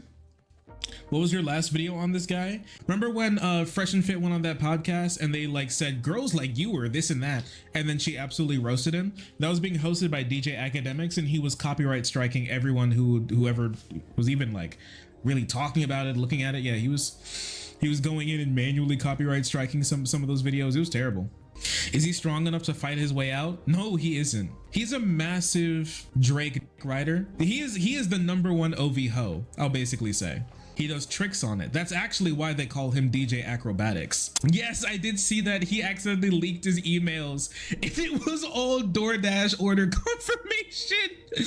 Like, isn't he supposed to be a professional guy doing professional things? Find a receipt from Jamal from Walgreens. When your emails leaked and all your DoorDash shit leaked, what were your thoughts on that? Yo, that's my DoorDash email.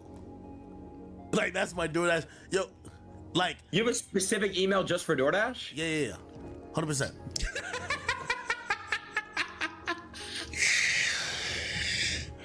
Oh, cap. Yeah. Yes, I just have an email specifically for the you stupid Drake haters. You think that's my only email? I have 70 alternative accounts. I have more email addresses than you even know. Every time they ask me for an email address, I make a new one on the spot.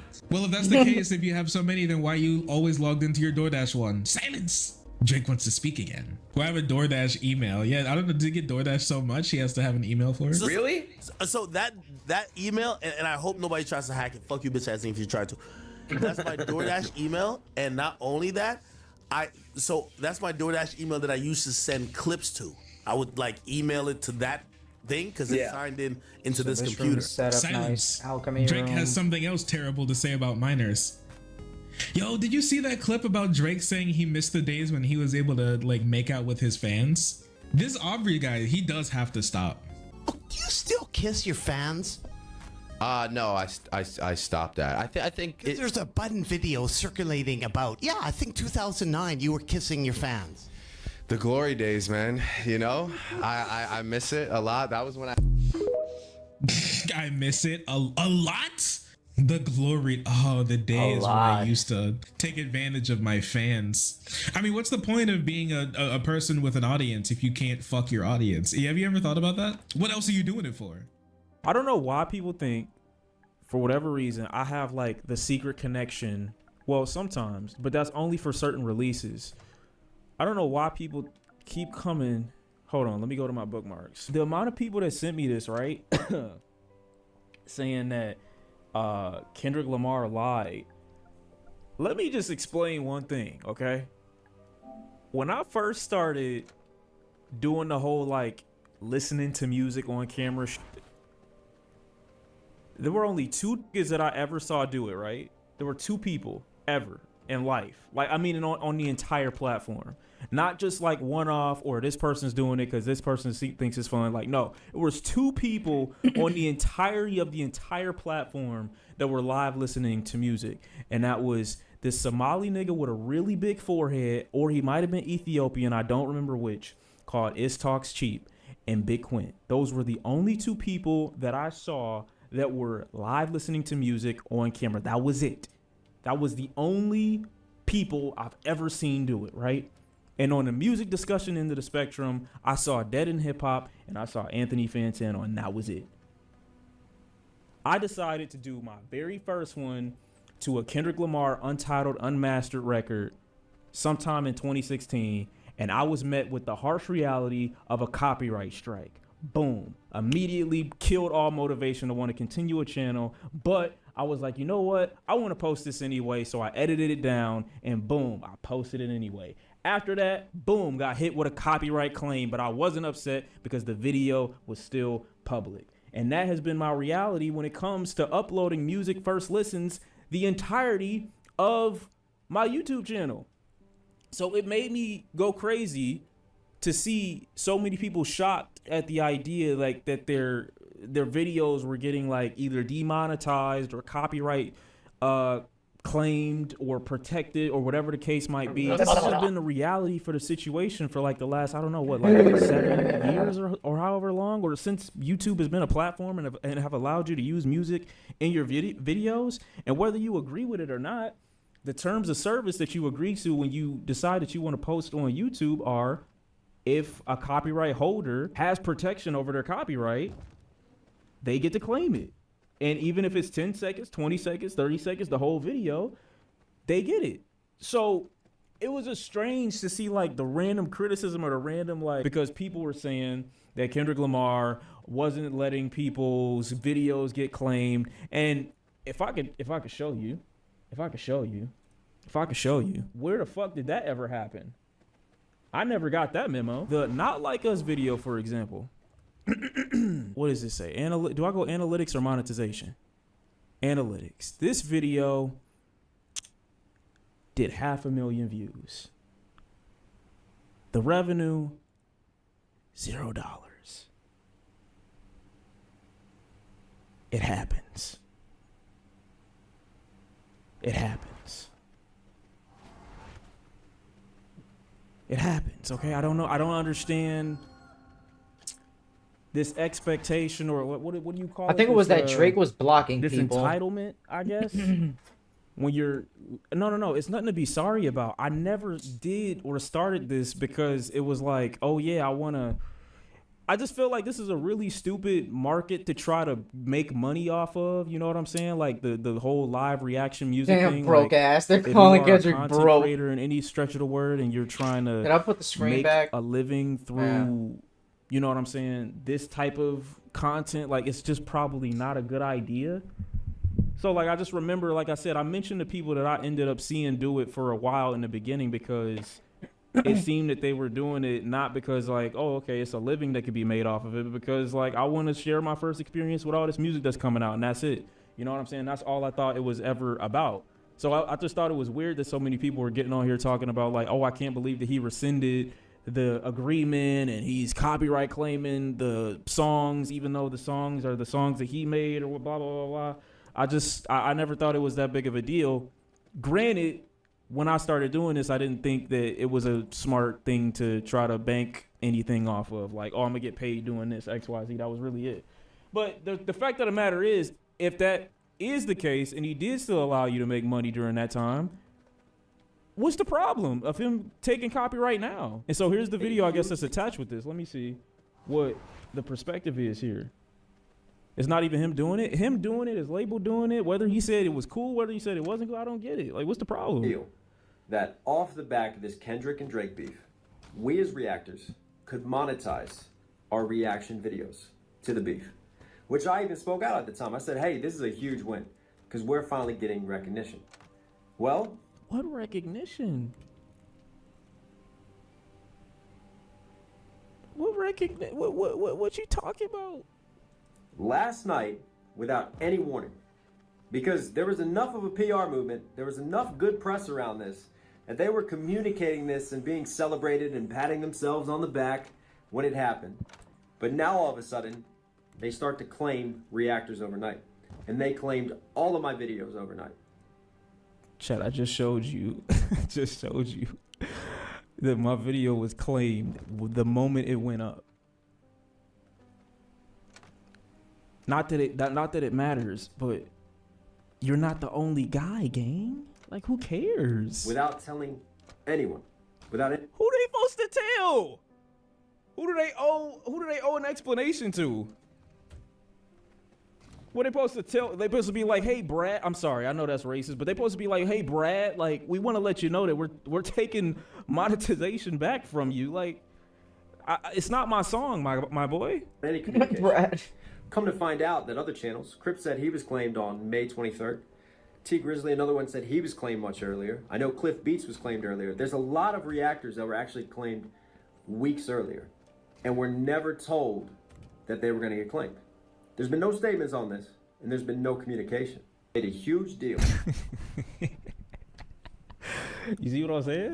I wonder, like, what level of entitlement you have to someone else's content to that degree that you feel like they owe you like a notification to say, yeah, you posted a full video unedited of you listening to my song, and I need the woodshop floor right there. You somehow think that the people that made the song, the studio where the songs were made, the engineers that were paid to make the songs, the artists that were made to record the songs and everything, like, you think they shouldn't get compensated for people covering the music that they dropped and released in full? I didn't know that this was the new narrative.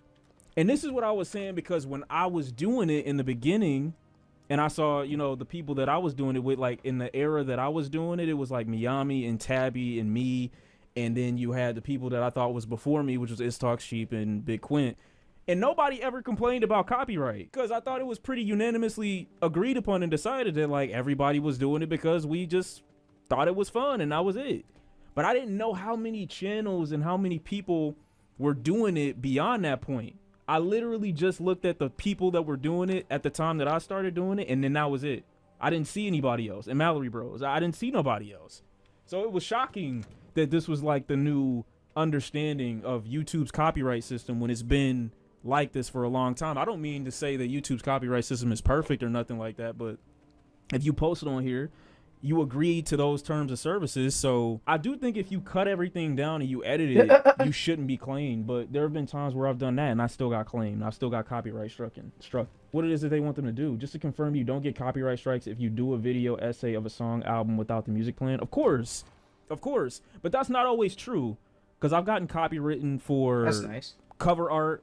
I've gotten copywritten for singing White Iverson in the beginning of a song, and the copyright was so strict on YouTube at the time that they claimed the video for me singing the melody and thinking that I was Post Malone because of the vocal similarity in the first 15 seconds of the song.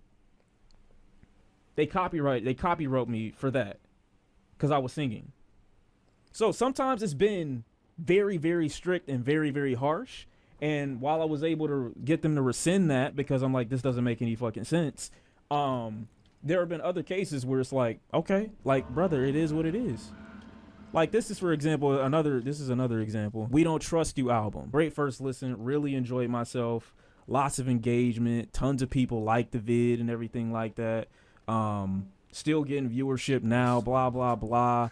Like, bunch of engagement. You know, that's really what you should thrive for when it came to the YouTube shit, is the engagement. You know what I'm saying? Like, cool, you can make money off of it, and I get it, that's a motivator, but like the engagement, like, that's what it was about. And then I look at the revenue, boom, since the video was uploaded, $0, 0, 0, 0, 0 each day, 0, 0, 0, 0, and that's fine. It'd be different if I was like coming on here and repurposing the song for a different concept, and I was like, you know what, I'm gonna take each one of those beats and I'm gonna make my own song out of it, and hopefully they don't claim me. Even then they still could, because it's still their beats, their melodies.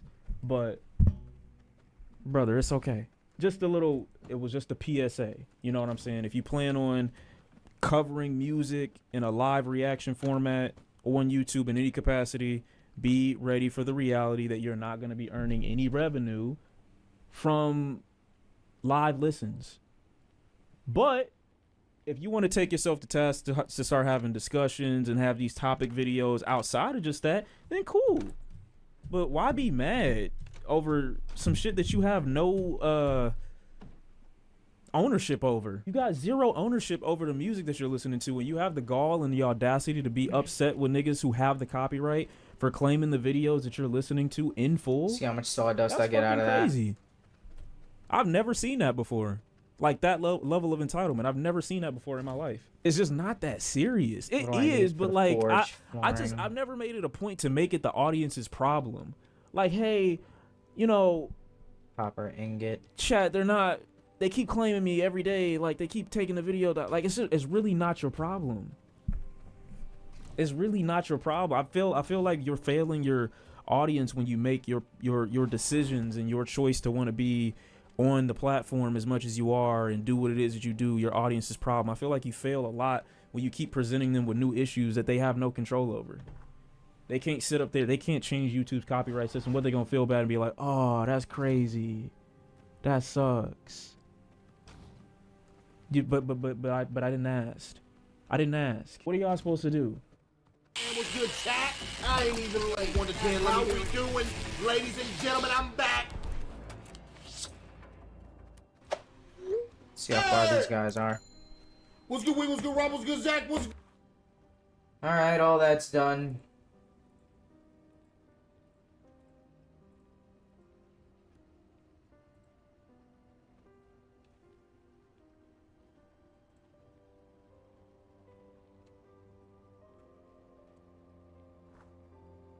Alright, how far are they?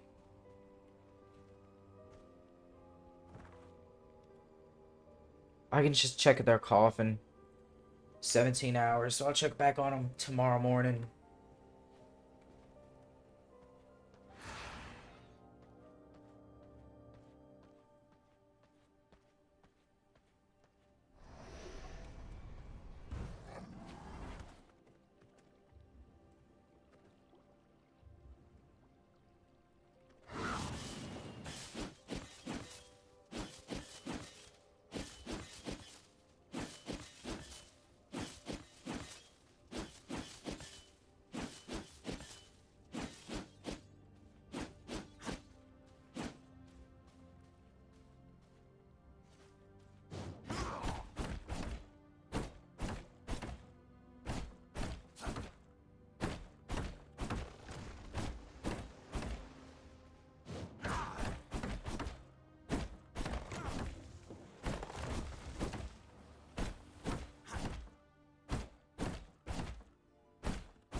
There's always a rat hanging out at the tree.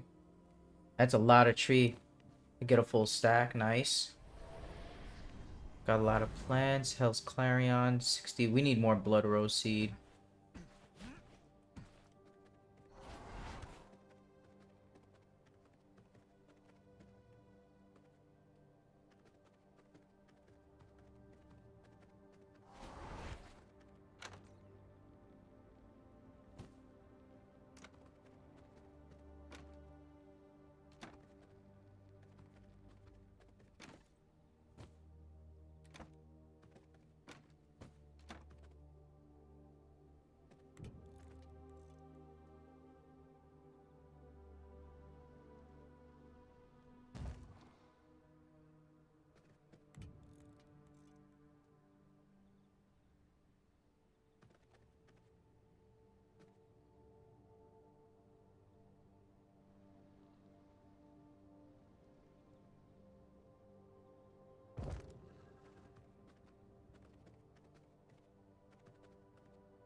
That's beautiful.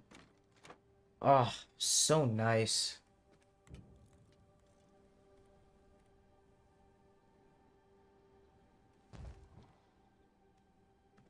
That like that for now.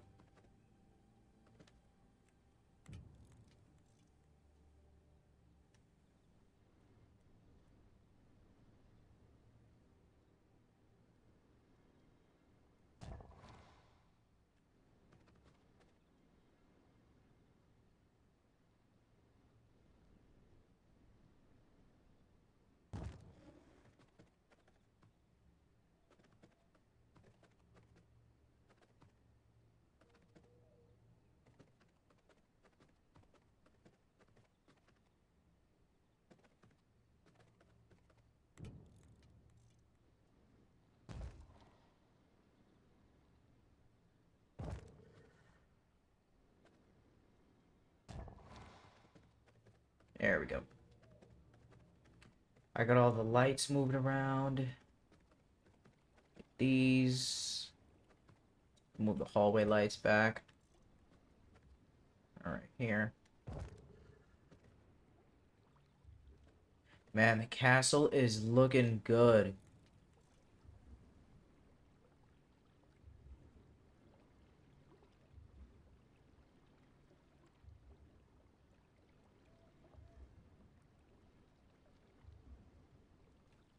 I'll keep that there.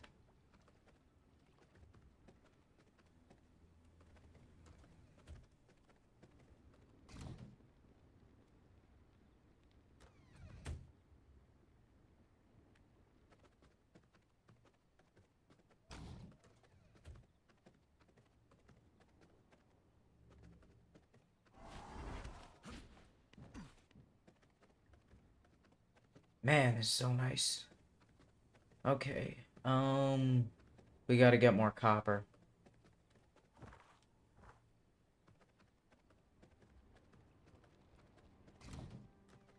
Actually, I want to check the wood real quick.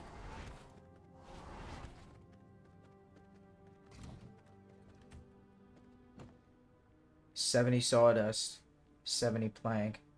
Not bad.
Damn.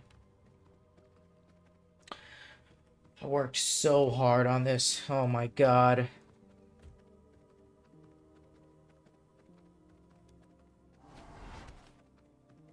So we've got the castle all set up. We got some paper cooking up. I really just want to unlock the last parts, a final piece for the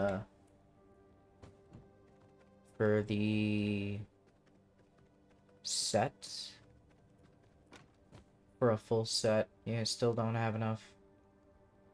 I need to study for these.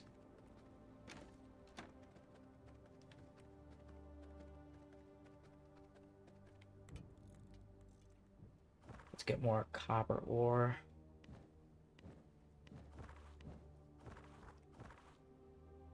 Going over there. Let's wait through the daytime. Did a lot of reorganization. Just double checking, making sure everything is good. I didn't miss any stupid little shit. Let's walk back in and out.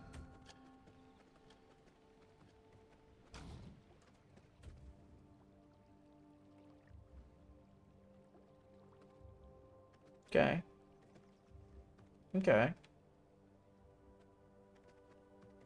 Get some production here.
That's fine there.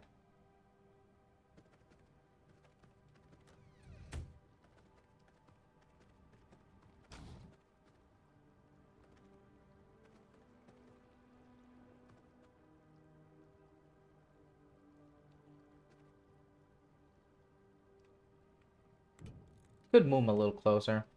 This room's kind of small.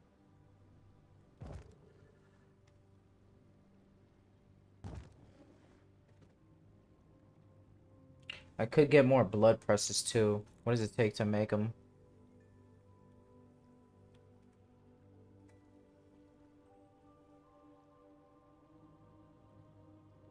Oh, just one. That's fine.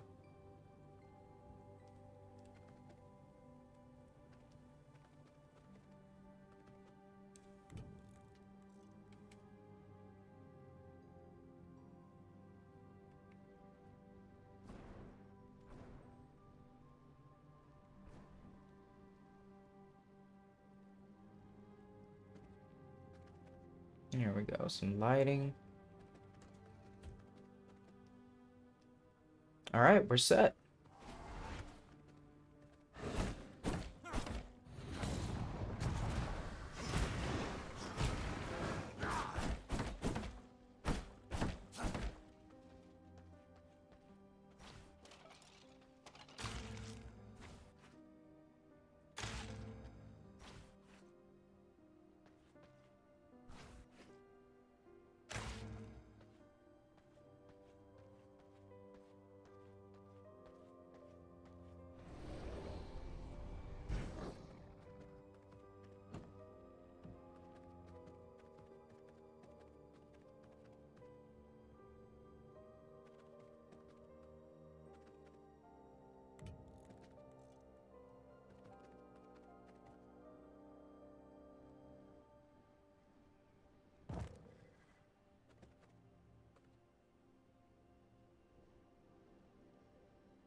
That's good. Perfect.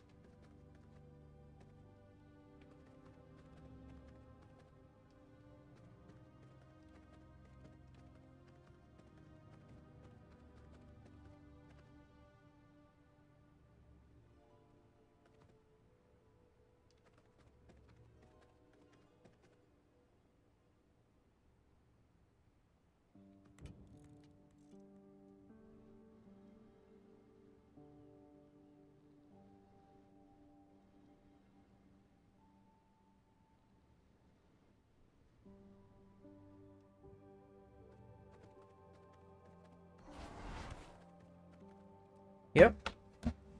Just wait for the night.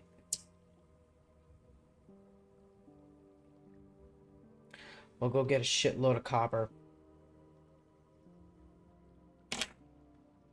I wish I could set like my own objectives. Like head to this point, then this point, then this point, collect everything.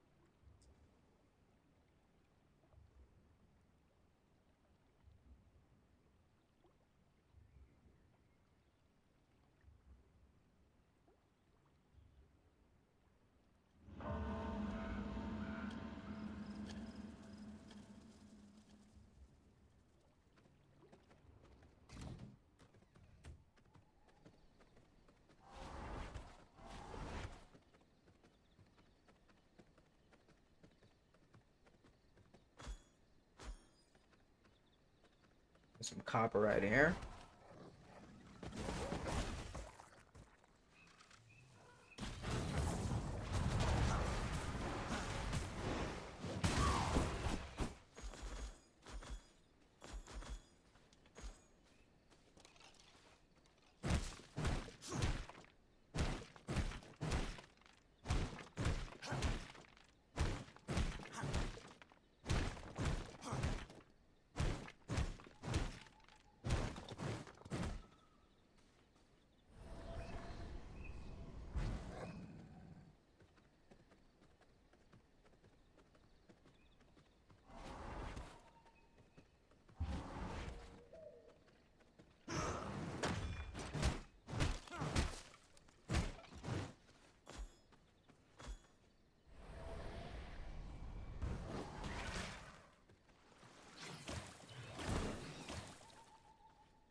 Ooh, the copper mine. I'm back, boys.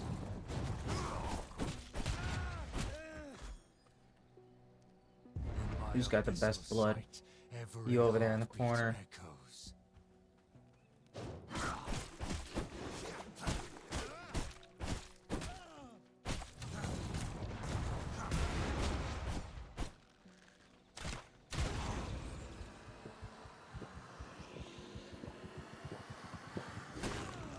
Beautiful.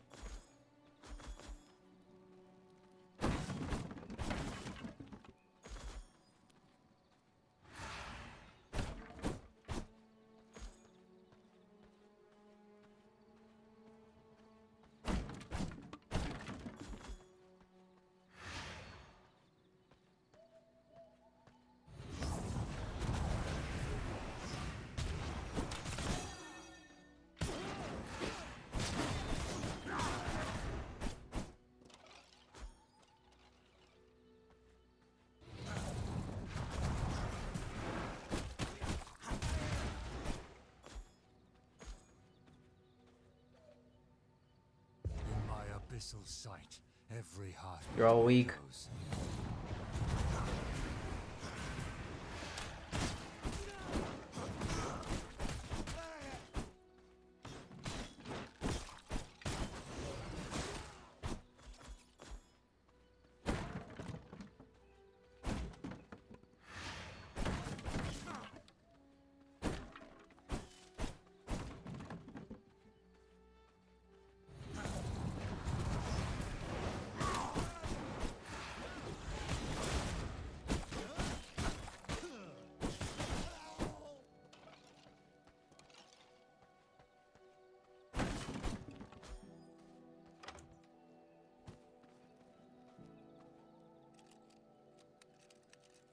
Big chest. Some jewels. Nice.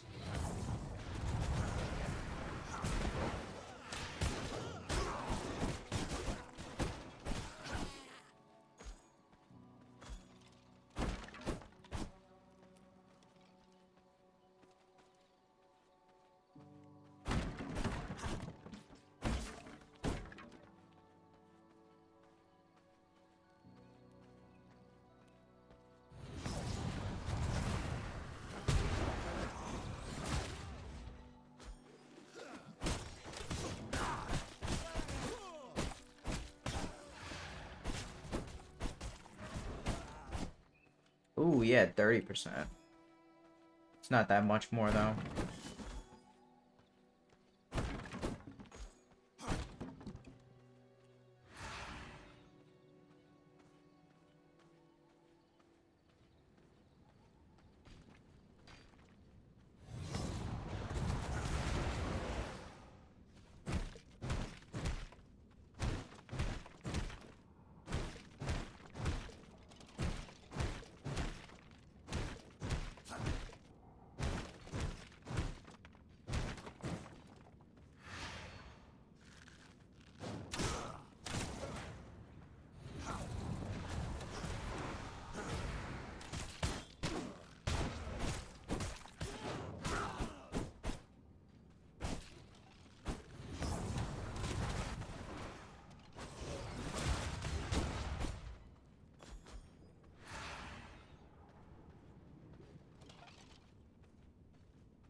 Excuse me.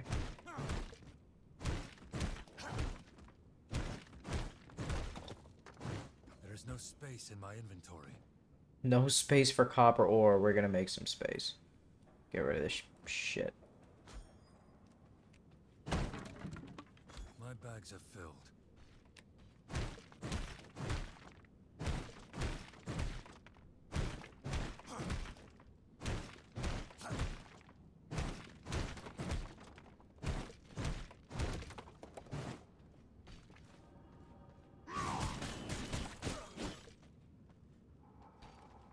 There is no space in my inventory.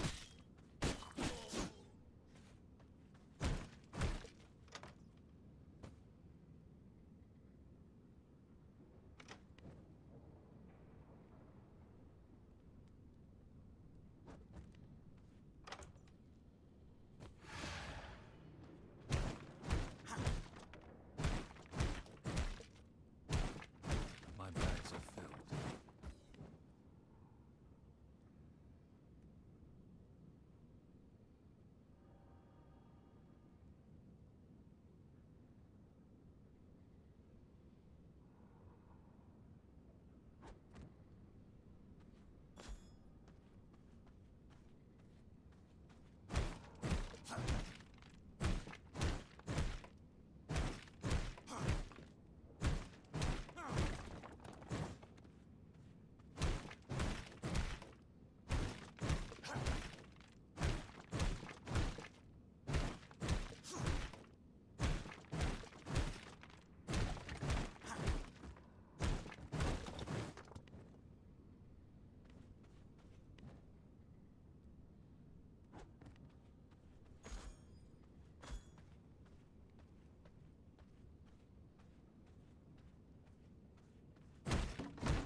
Break time.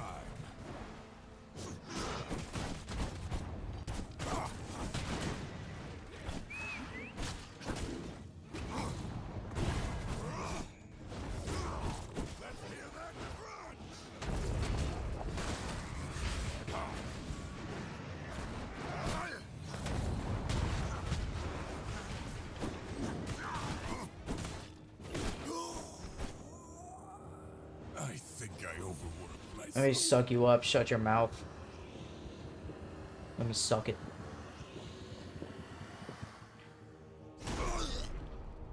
And you taste like shit.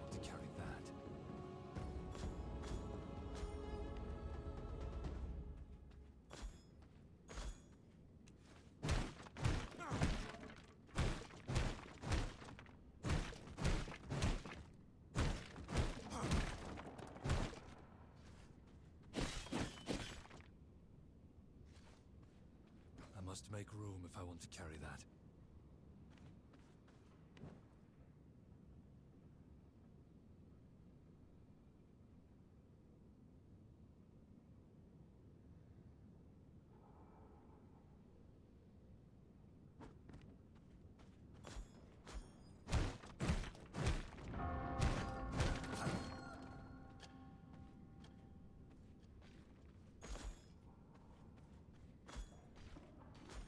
My bags are filled.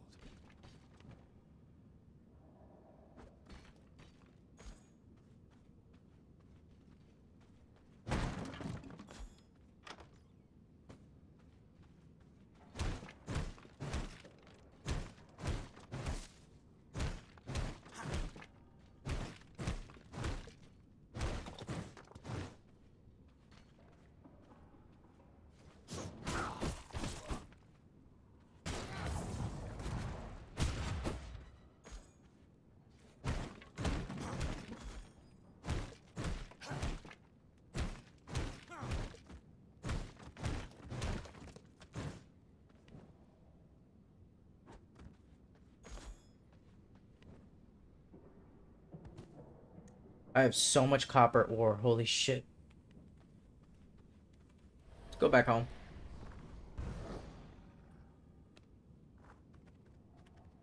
We needed some stone too. We have a lot of stone. We have a bit of stone. We don't need any more wood plank. We'll collect some stone before we go.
My bags are filled.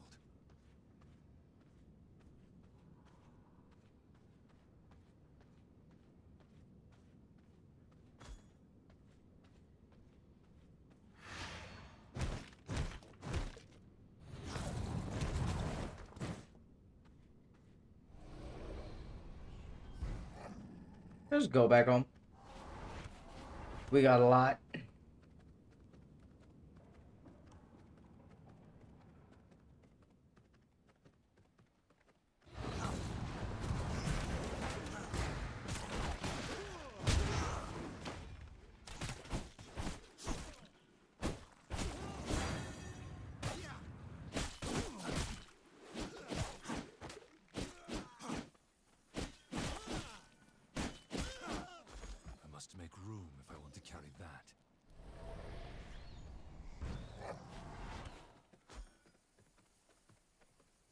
Forgot to collect a bunch of stuff that I might be able to just run over everything, press X.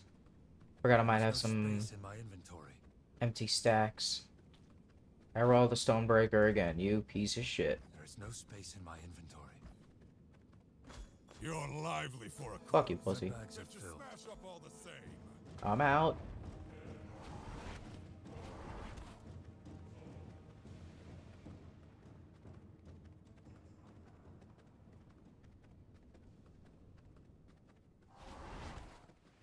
There is no space in my inventory.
Holy shit, that's a lot.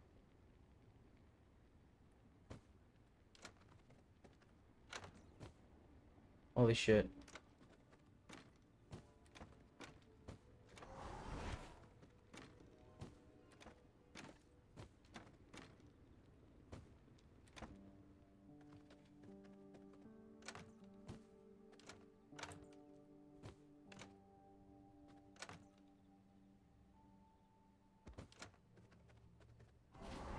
Put all this shit to cook. We got some copper ore. And some stone.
How much does it take now? 15?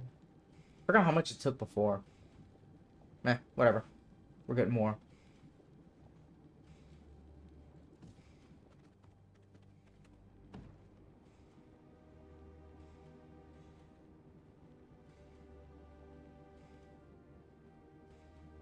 9 iron ingot.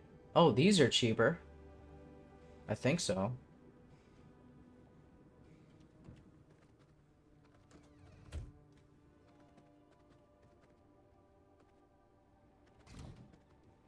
Okay, so I have all the floors that I need. Got the floor shop, or well, at least all the ones that are available. The crypt floor. These are good. Yeah.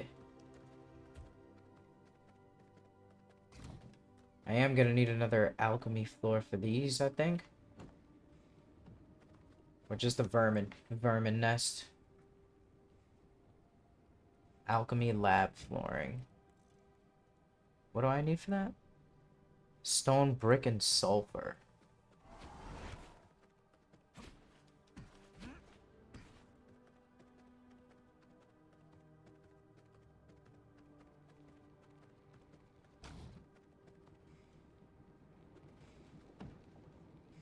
I forgot how I make sulfur. Oh, sulfur ore. We should put that in there. Hold on.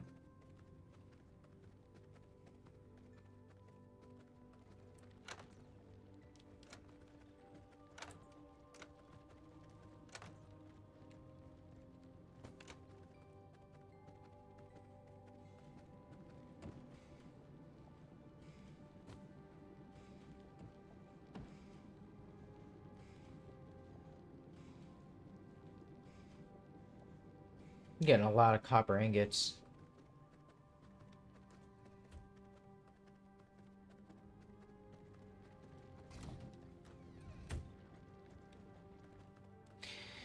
All right, everything is going good.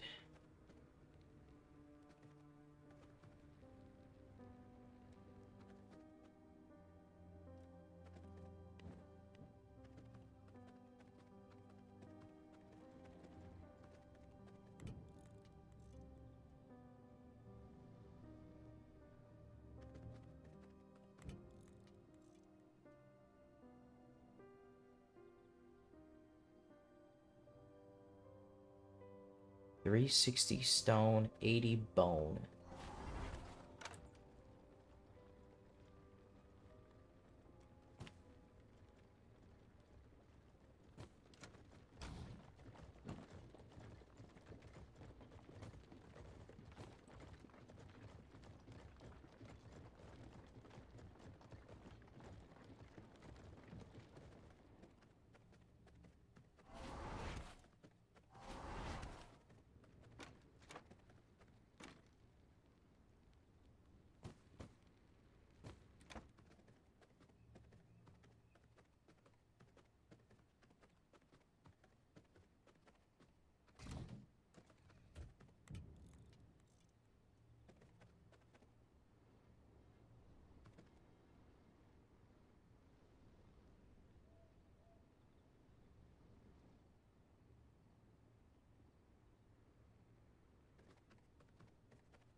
Perfect.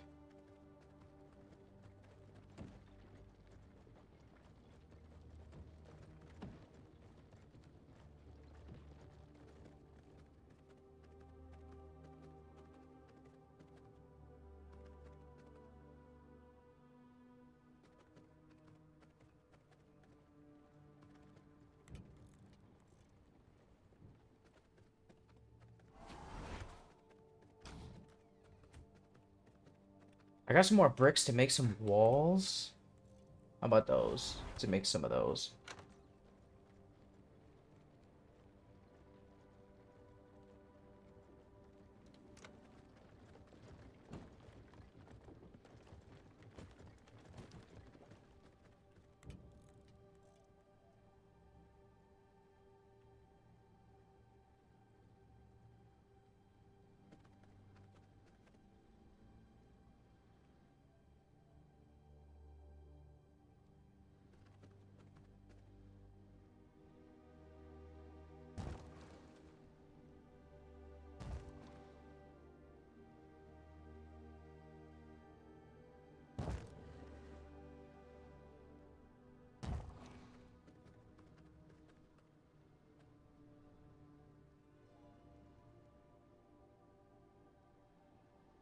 Oh, I'm building the wrong walls.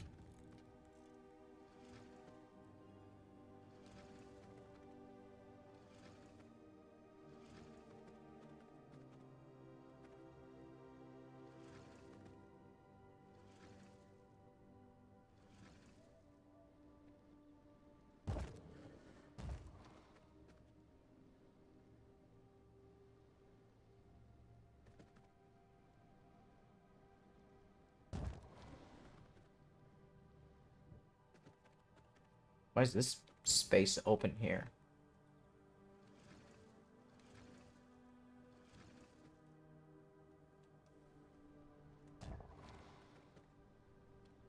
What? Blocked by loom. Wasn't blocked just now. Hold up, hold up.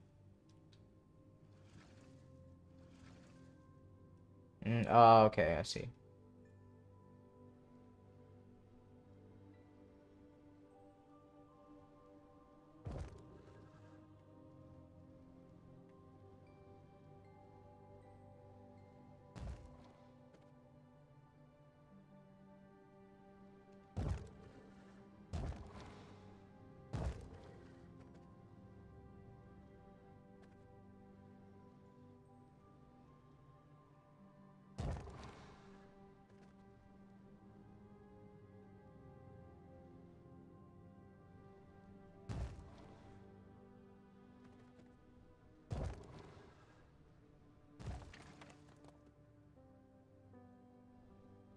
I cannot build here.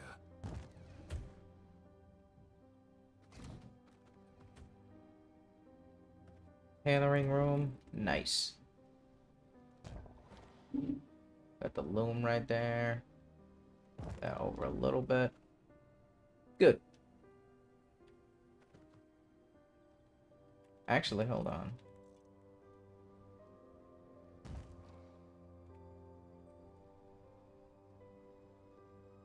Yeah.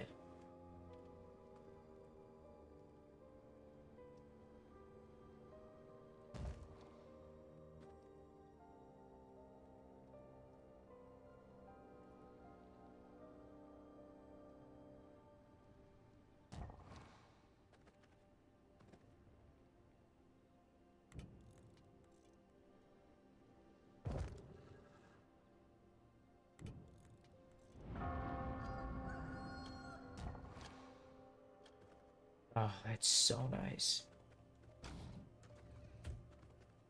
Gotta rotate this.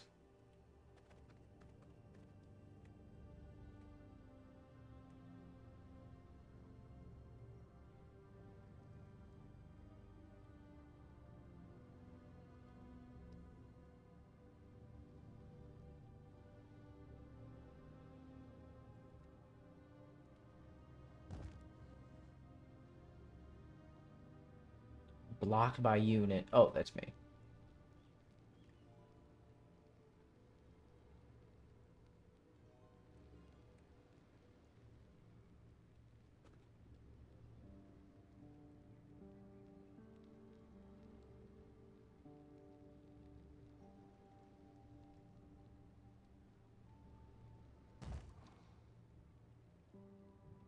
So I can walk through here. Got a path over there. Nice.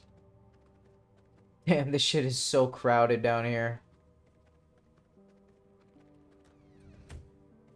At least I got my own rooms now. That's gonna need the tailor's flooring in here.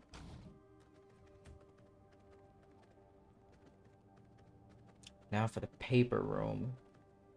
What the fuck am I gonna do with you?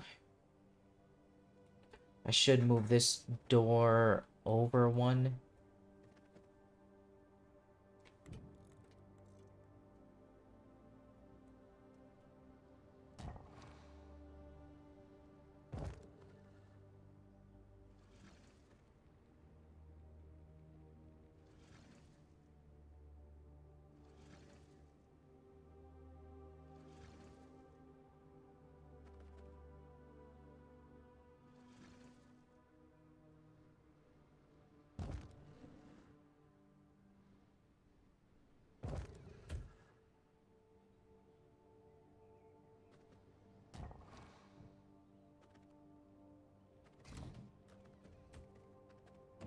Got the bonus, nice.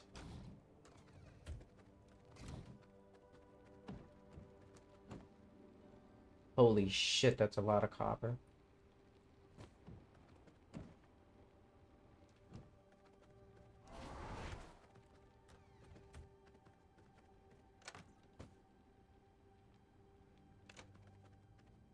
I'll put all the stone brick back, what I need for the walls. Stone brick and plank.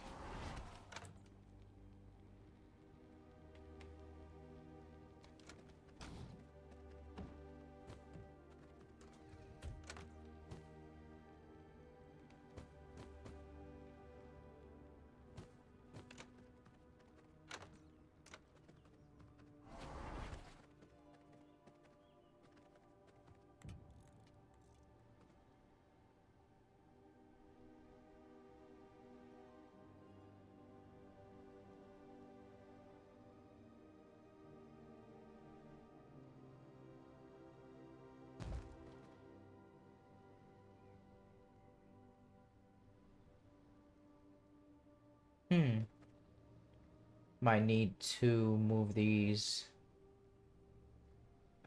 elsewhere.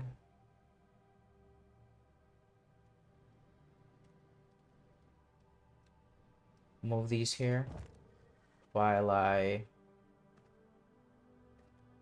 Holy shit, this is cramped.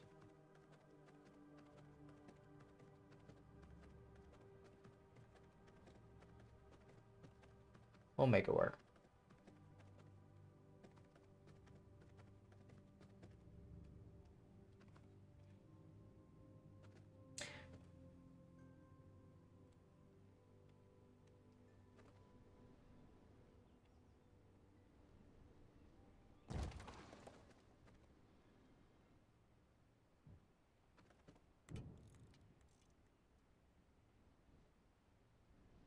This will not work.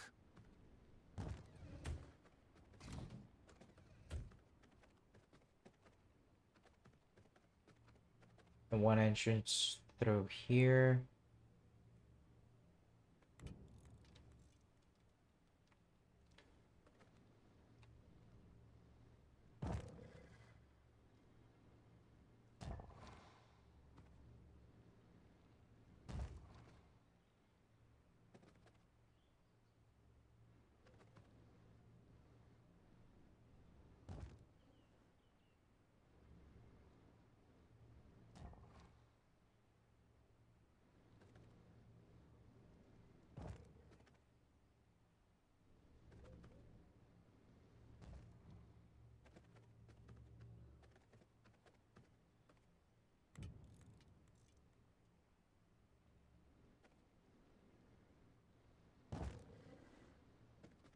That's actually kind of cool.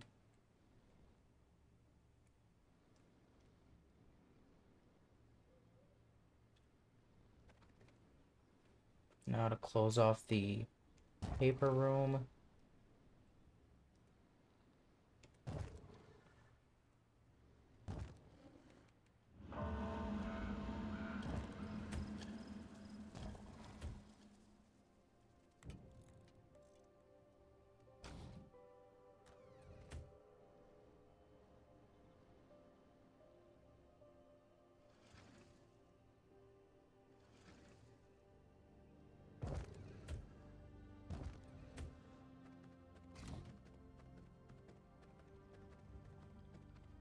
Man, this shit is crowded.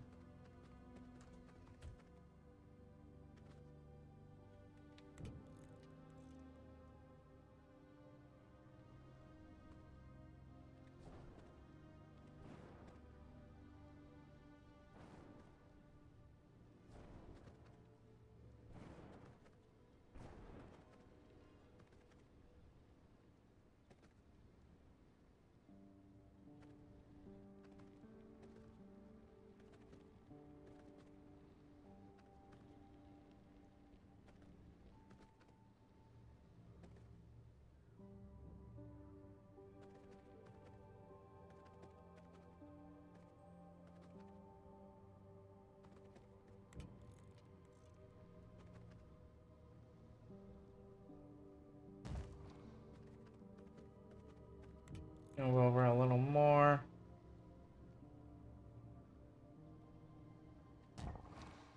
Perfect.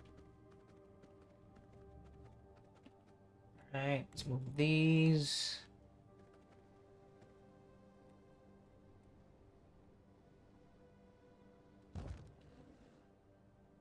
That's actually really good. Move these a little more.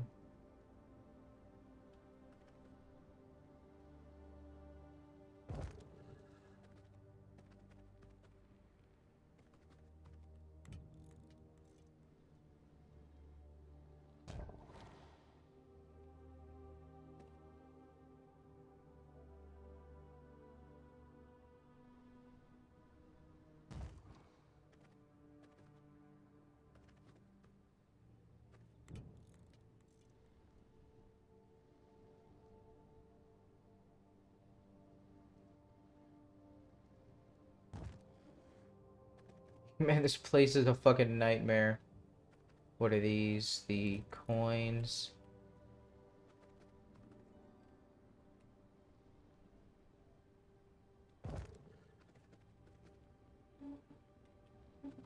Oh god, this is bad.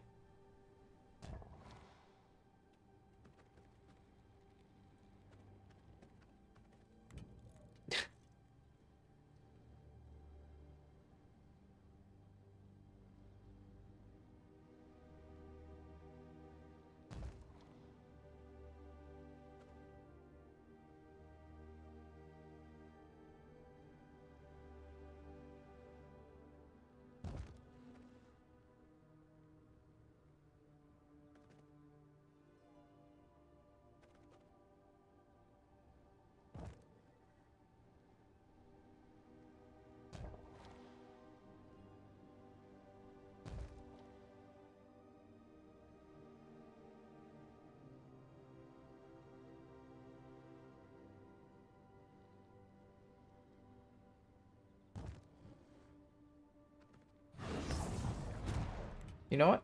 I'm gonna put you right back here. Fucking little nasty bitch. There you go.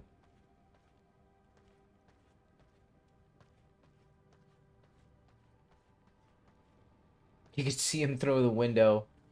That's nice. I like that.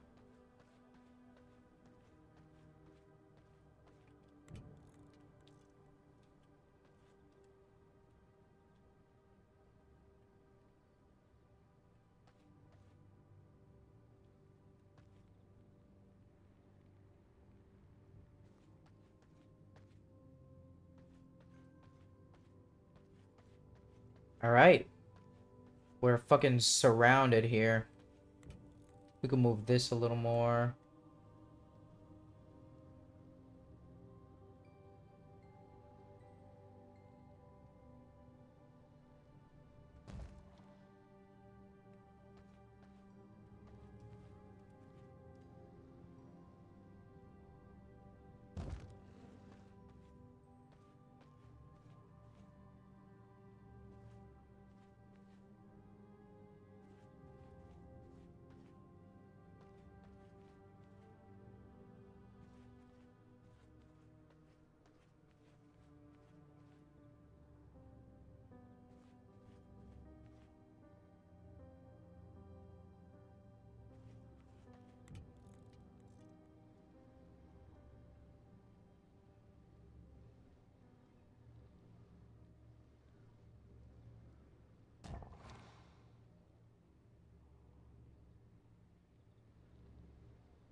Yeah, it's the same.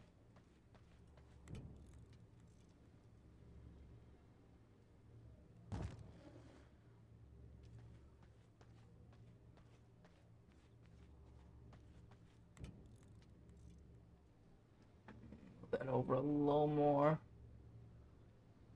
Just a little bit. Yeah, yeah. Oh no. God, what the fuck? Yeah.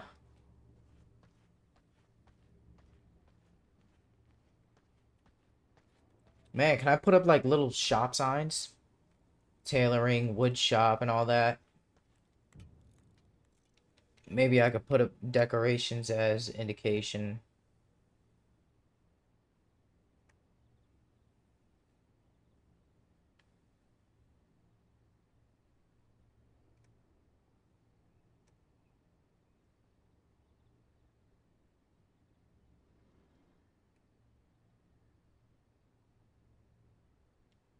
Ooh, decorative cloth?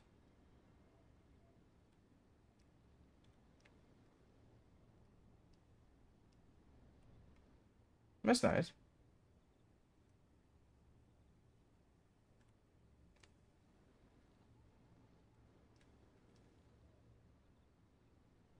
I'll get some rugged hide out of retirement. Hold on. That's actually kind of nice.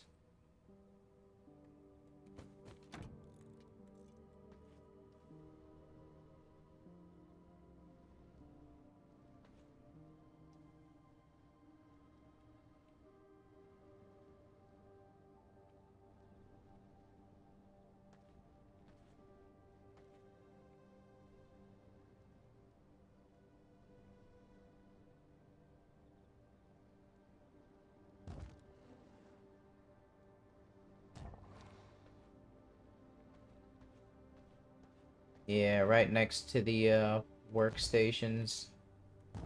Beautiful. You get them too. Can you get them? You get one. No, I'm gonna take that one back.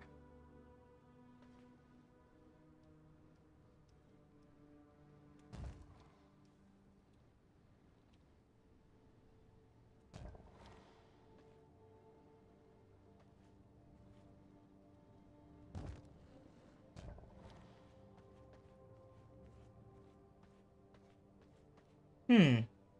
Might replace it with the others. Hold on. I cannot build here.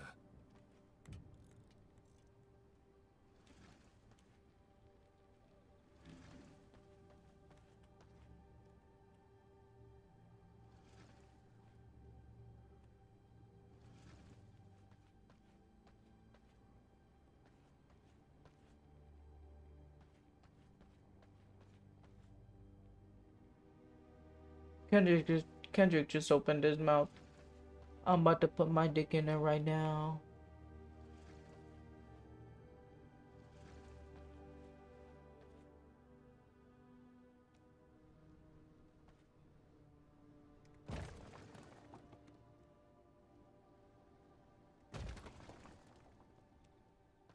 It's blocking the lamp.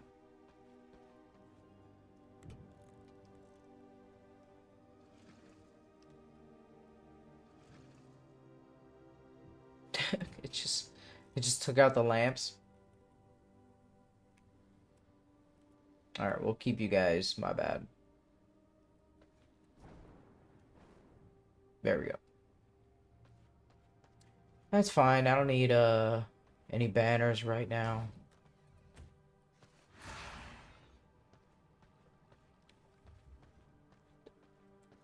Ooh, excuse me. That could actually be kind of nice down here. Hold on.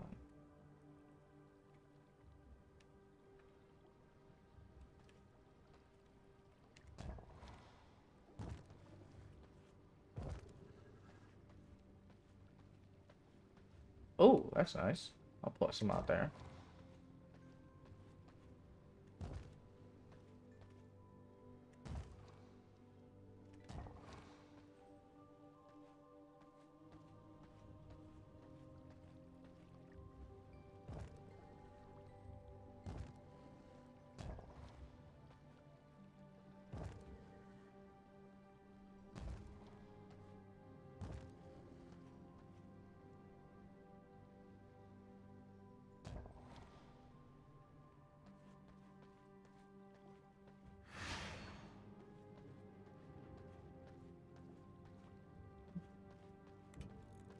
They look kind of ugly. Just too many of them looks ugly. Put one right there.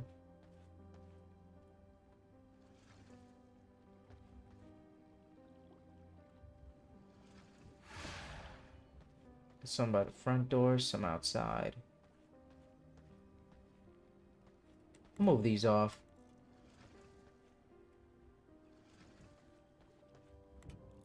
Let me see what oh no, these take out my lights.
Eh, he's good.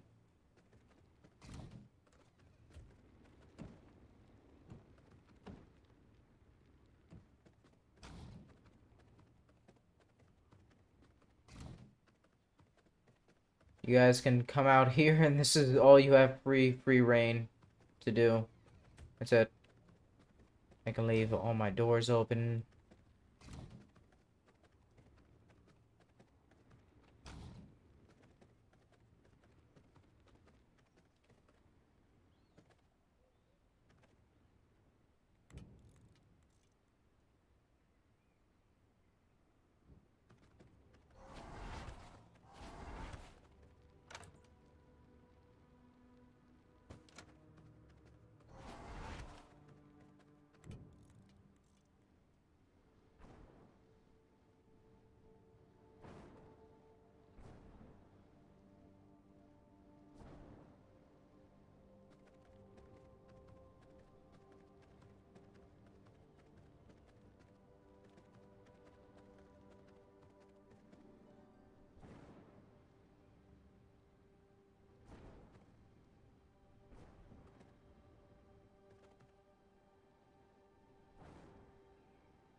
Damn, that's so fucking nice.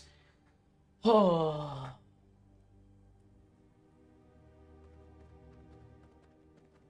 I think I'm gonna go back to keeping these orange.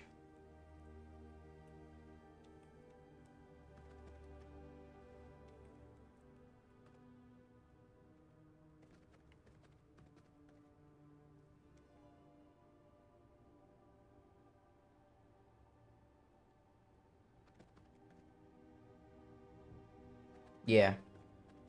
Keep these orange. Keep the rooms with the red flying candlelight. I get one more, two more. Nice. I have all of the rooms that I need. I don't know if they're gonna fit all the rest of the fucking contraptions that I'm gonna get, but hopefully they do. If not, I'm fucked.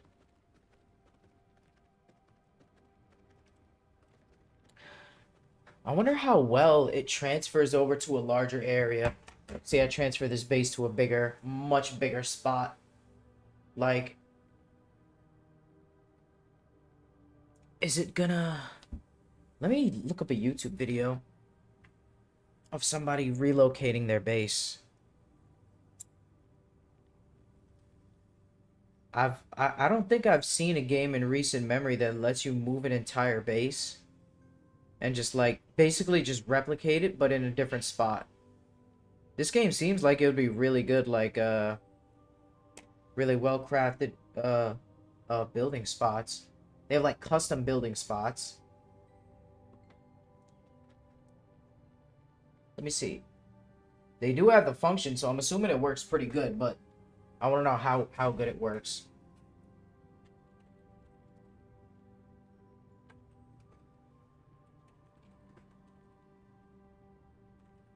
How to relocate castle. Put them on the screen.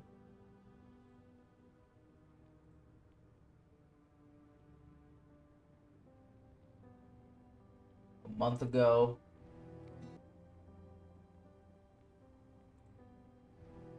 Hey there, my name is Soundrak, and here's a quick guide with some tips and tricks on how to use V Rising's new castle relocation feature.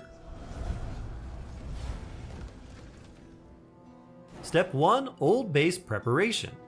There's really nothing you need to do at your old base to prepare for the move, as everything will get moved, including all items stored in chests, crafting and refinement stations and their contents, as well as your servants and prisoners. That said, if you have any growing plants, it's not a bad idea to harvest them first, as the relocation process will convert them back to their seed form without giving you any of their produce. Step 2, prepare the new location. When you're ready to relocate, make sure you have at least 100 blood essence. What the fuck is that Ninetales he turned into? And probably a mostly empty inventory, and then head to the spot for your new home, kill any wildlife that might interrupt you later, and clear out a decently sized area depending on how much stuff you'll be moving from your old base. And what all will you be moving from the old location?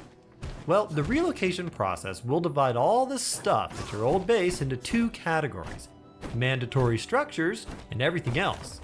The mandatory structures include the relocation travel bags that will show up in the castle tab at the new location, and basically everything on the production tab of the build menu except your growing plots.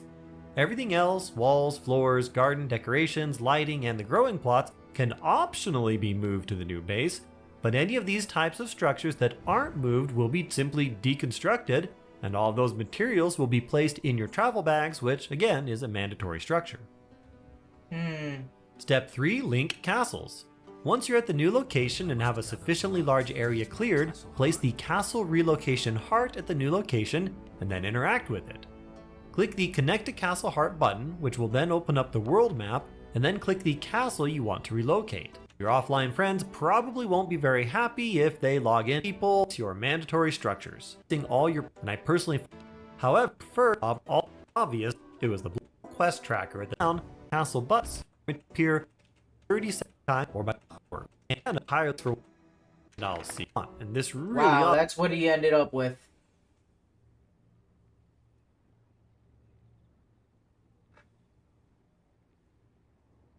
Okay. Better than nothing, I guess.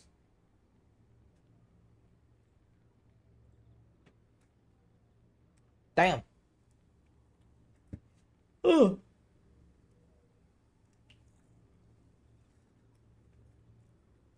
So I have my, I got my servants out on a mission. Let me go see where they're at. How far they are. 16 hours. Yeah, they should be done in the morning. I don't know why I keep checking. Oh, finally got all my shit organized. This feels so good. I need a couple of grave dust for some flying lights. Yeah, just grave dust.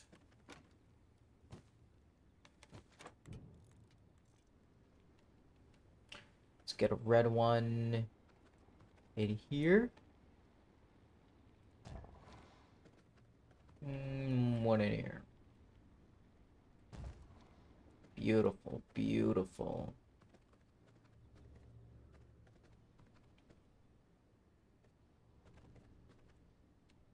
get some flying lights. Why not? Let's get some white ones. One right here. Light this whole place up. Make it fancy.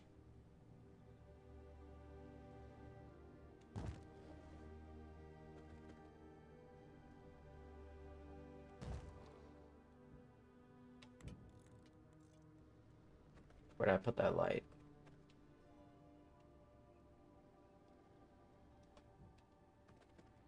Where did I put that light? Where'd it go? Oh, right there. I just can't see it. Hold on, let's put you...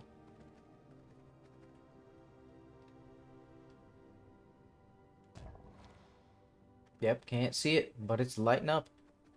I'll take it.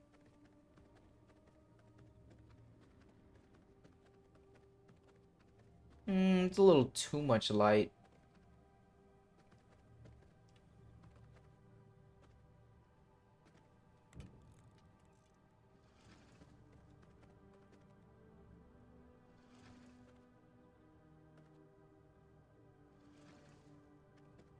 That's fine. I just mainly wanted to light up the shelves so I could see at the top of the shelves. Let's put all this stuff back.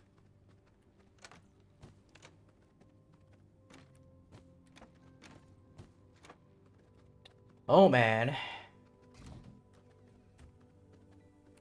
That's right, we were trying to build walls for the vermin nest. Let's give the vermin nest their own room.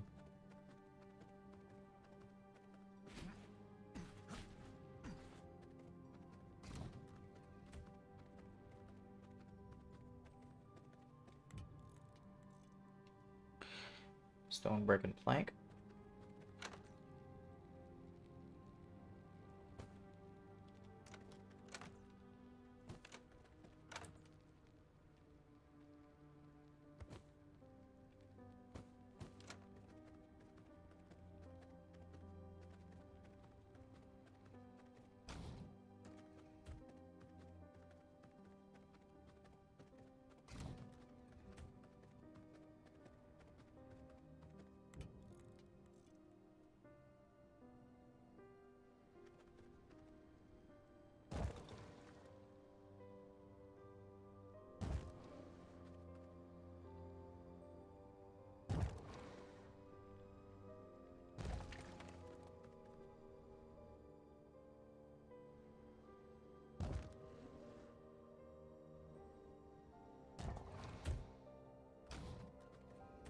What do I need for the alchemy lab flooring?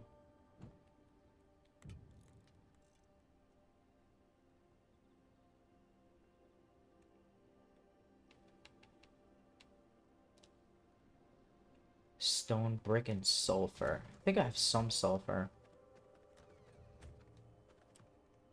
I can leave this open.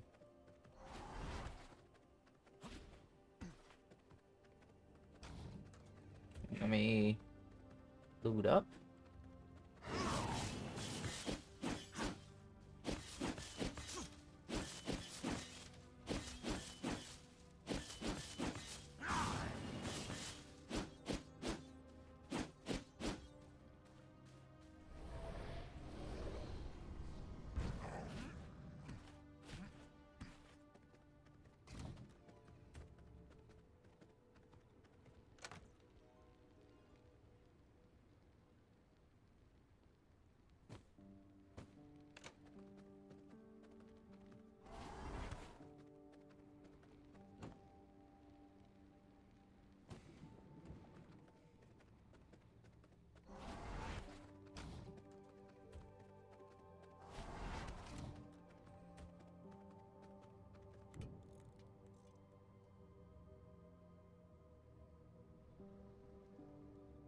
Oh, did I not take the sulfur with me?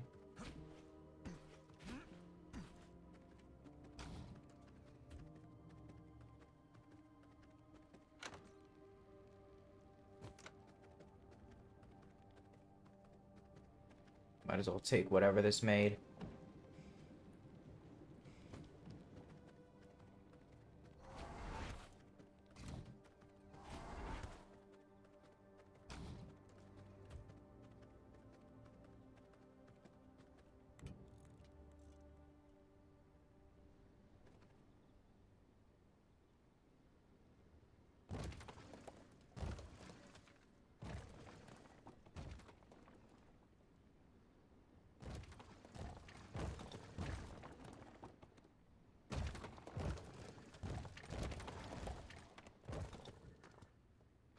Beautiful.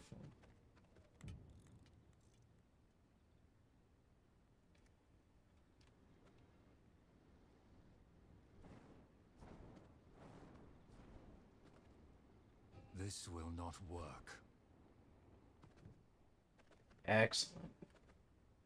Let's put a... Let's make some of these green.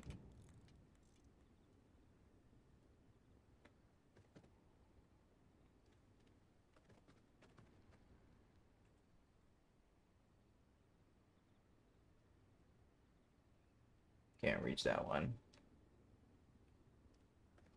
Can I?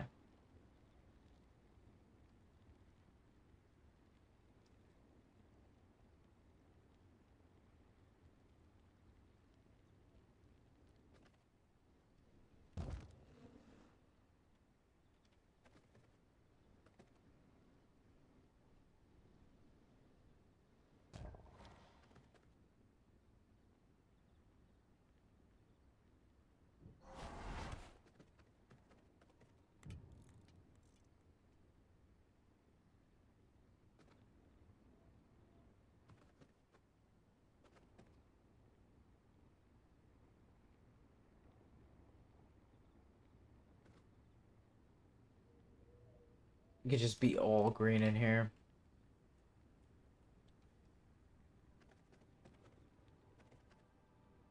Actually, I want to make these.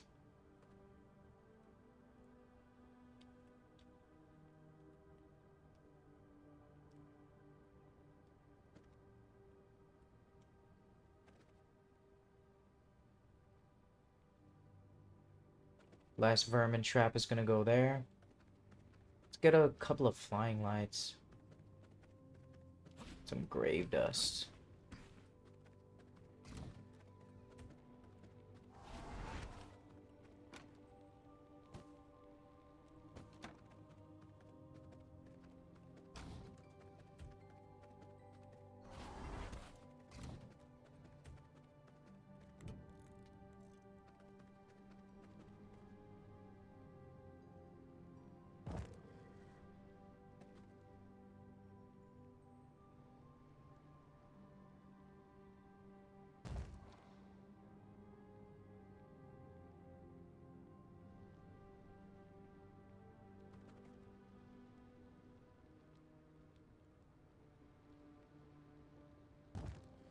My blood reserves run low.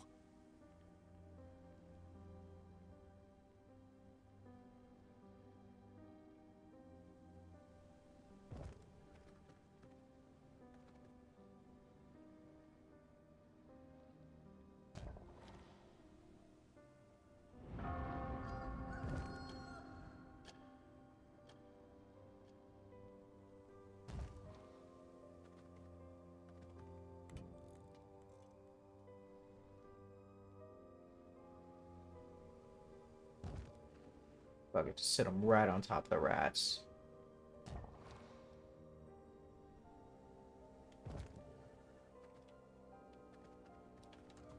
That's beautiful.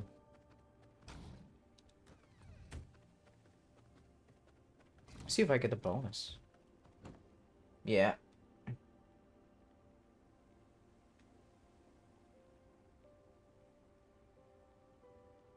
Bone and herb. Beautiful.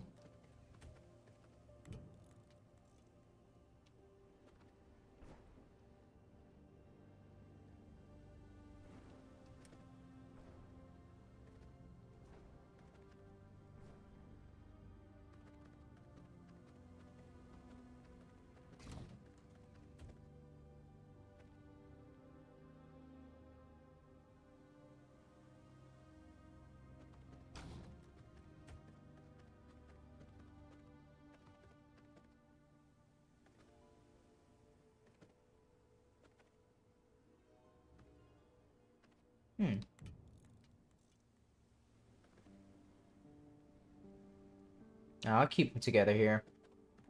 Like slaughtering all of them.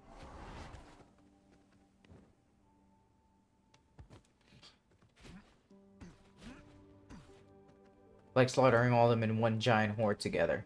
Forgot to finish my sentence. Let's put all this shit back.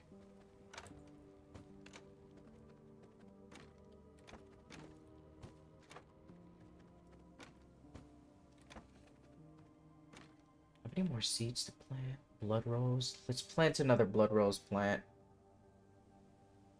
And morning lily. Why not? Actually, we're getting a lot of morning lilies. Let's plant blood rose. What do we need for the pots? Vibrant plank.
Yeah, I'm just gonna reset all these.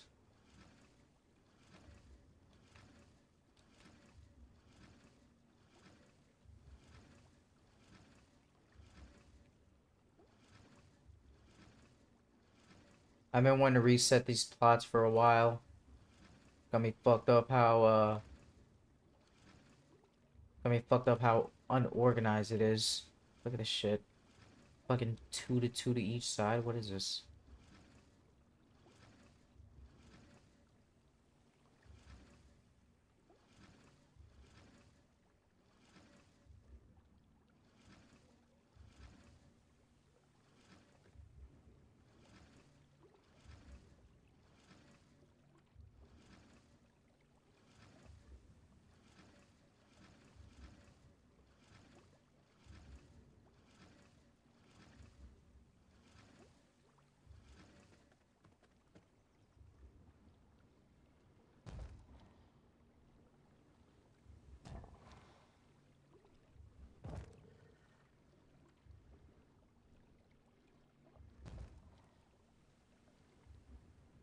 Oh, can't even fit all of it.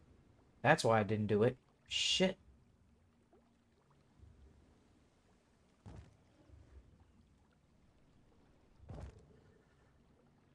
No.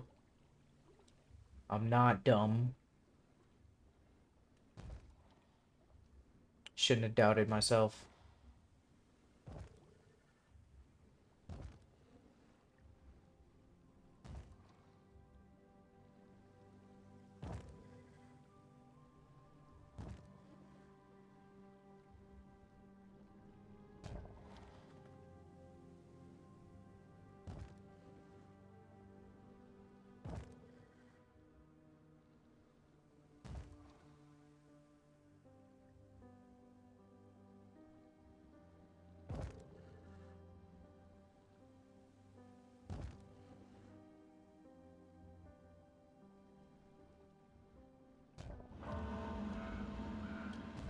Alright, it is what it is till we expand. I'll probably move some grass over here in the corner. Grow some trees over there. Alright, let's plant these plants. Got a ton of seeds. Let's do blood rose.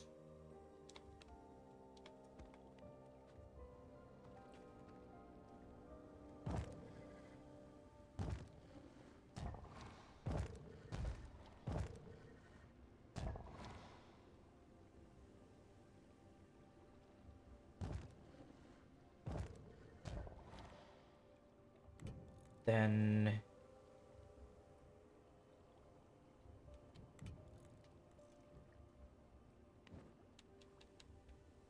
Morning Lily.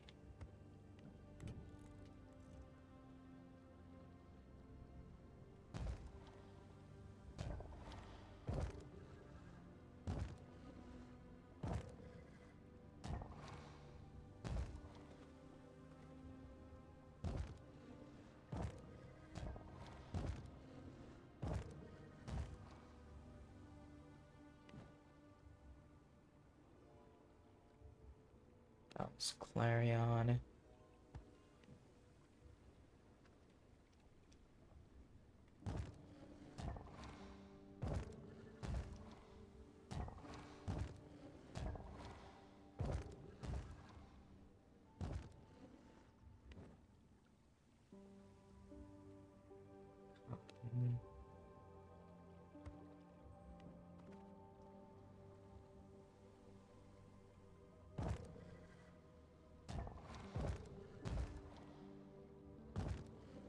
I cannot build here.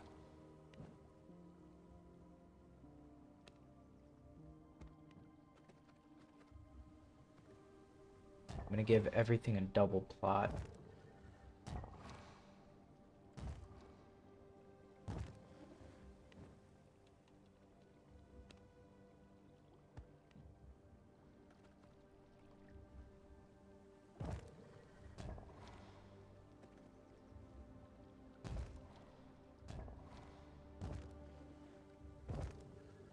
Beautiful, beautiful.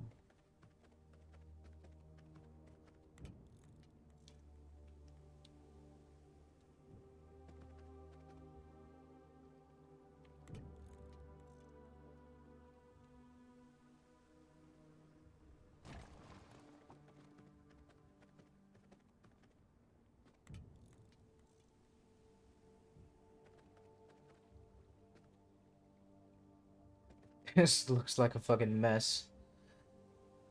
Yeah, well.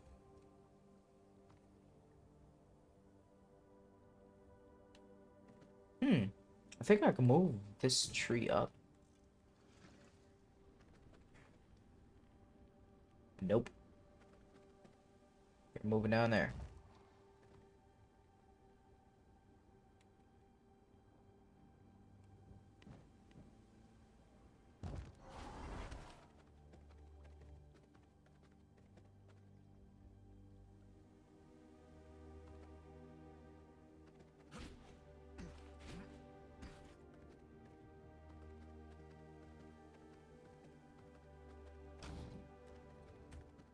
Ah, so beautiful.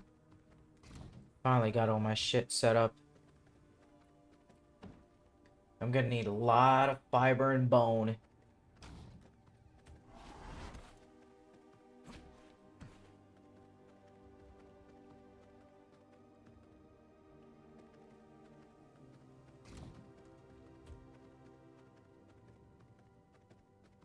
I forgot what was I building.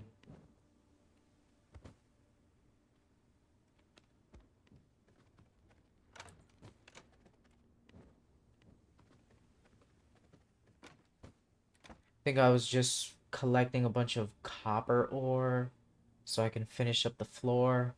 Now I have a shitload of copper ore. Let me go to the forge. What's in there?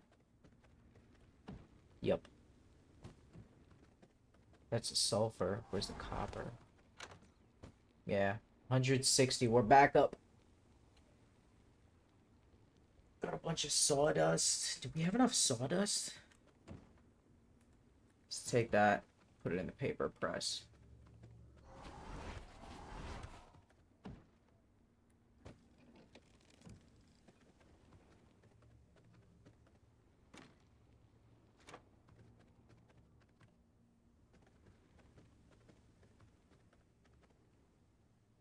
It's a bit claustrophobic, but we'll open up one day.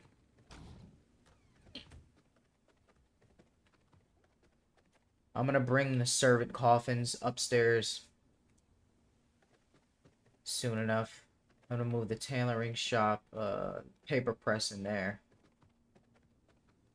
paper press in there. Then I'm gonna move the storage into this corner where the paper press is. This is gonna be the storage room. Servant room is gonna be the paper press room.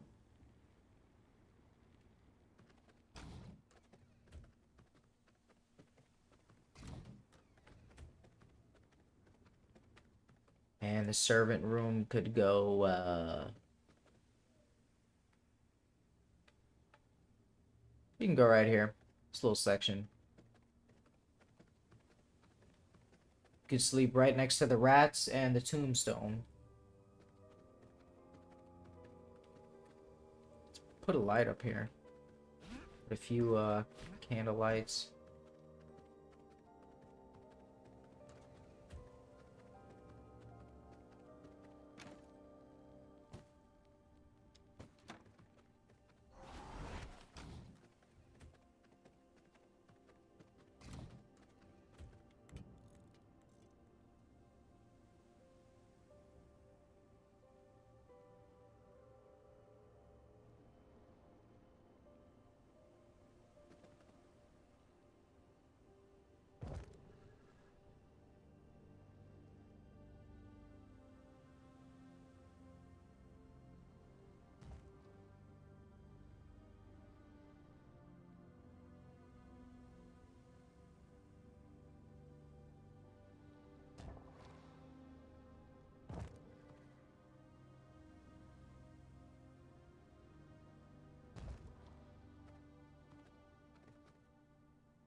Nice.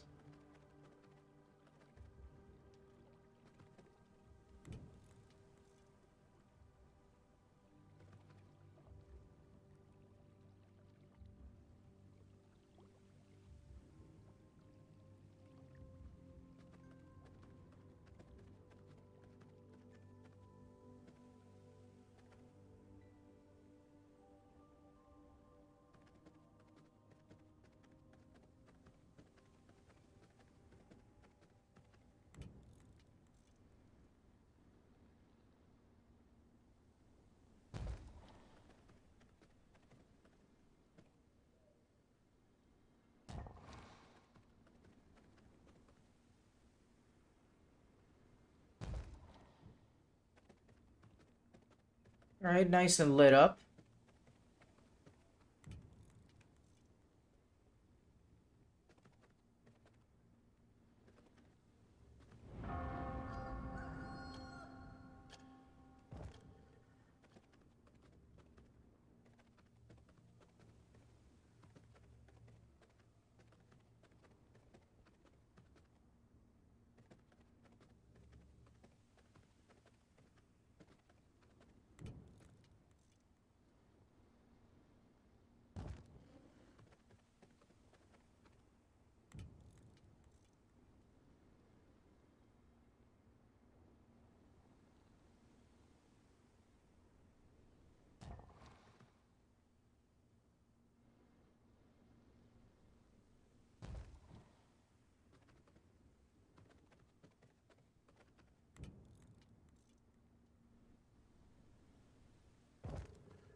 Yeah.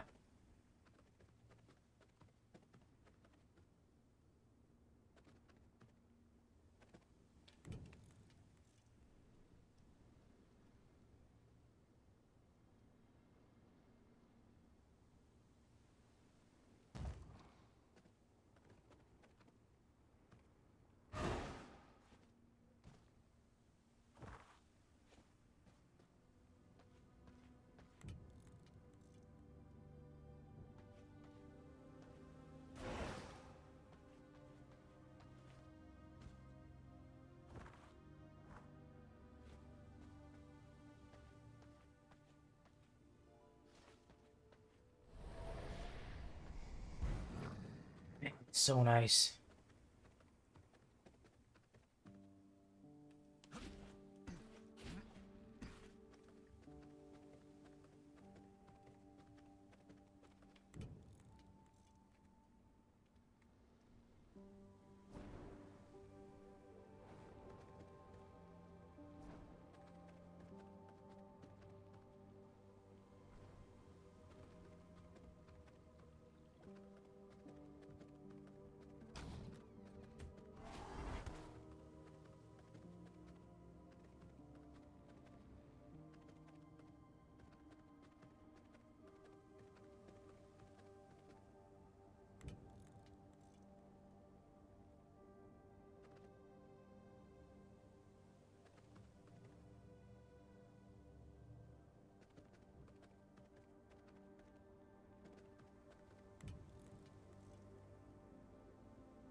Out of blood? Replenish them.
Holy shit. Alright, so we actually did it.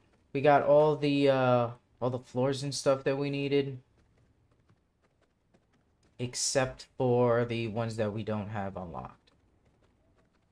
We have the knowledge room and tailoring. And I think that's it.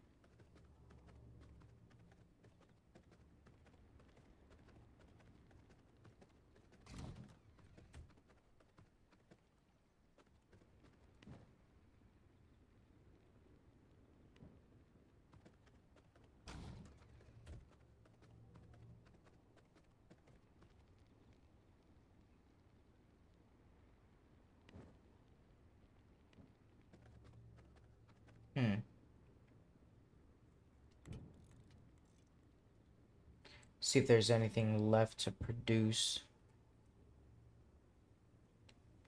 Got this. Iron ingot strikes again. We need an iron ingot.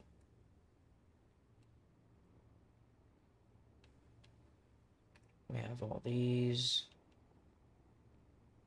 All these. We could build 2 more of these. And 1 more of these.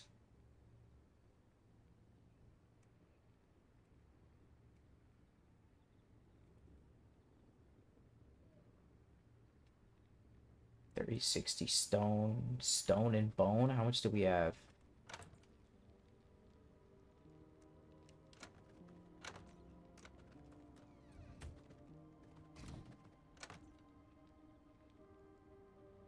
Yikes. Yep, we don't have enough stone.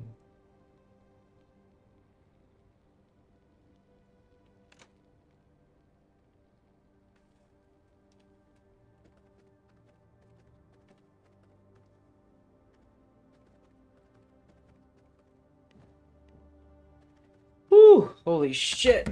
Oh, that was a productive day. Might just move my teleporter upstairs.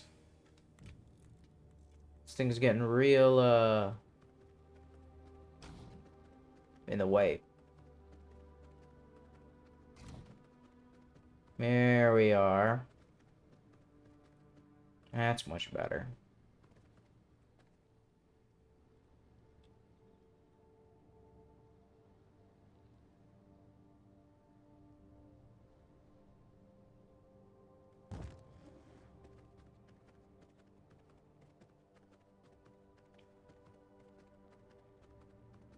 That's nice.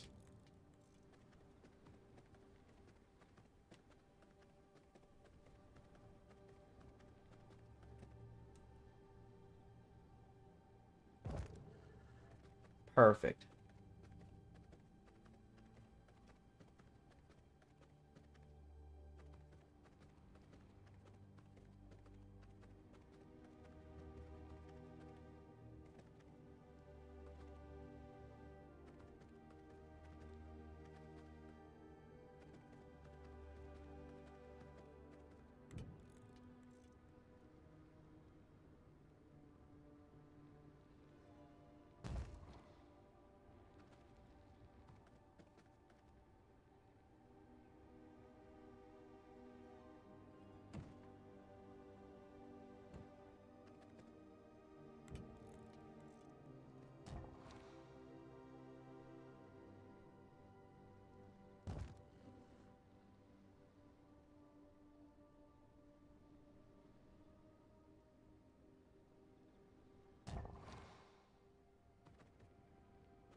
Need more planks. I forgot to. God damn it.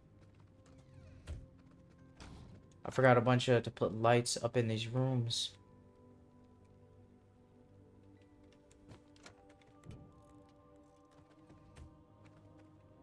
Yep, no wonder it looks so dark. Alright.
Woo! Man, that's so clean.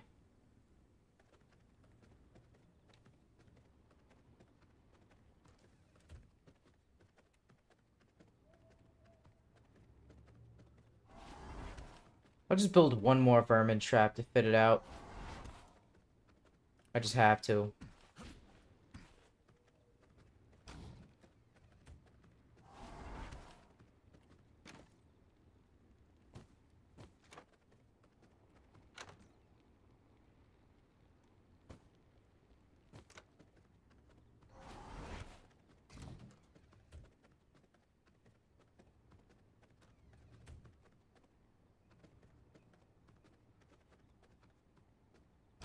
Oh, I could leave this open now. Oh, no, I can't.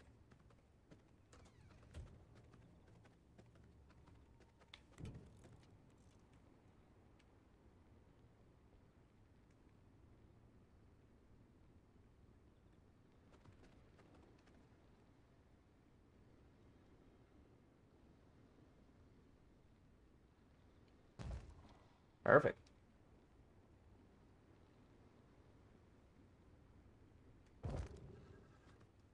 Yeah. The vermin traps. Damn, it's fucking nice. Keep the rats in there.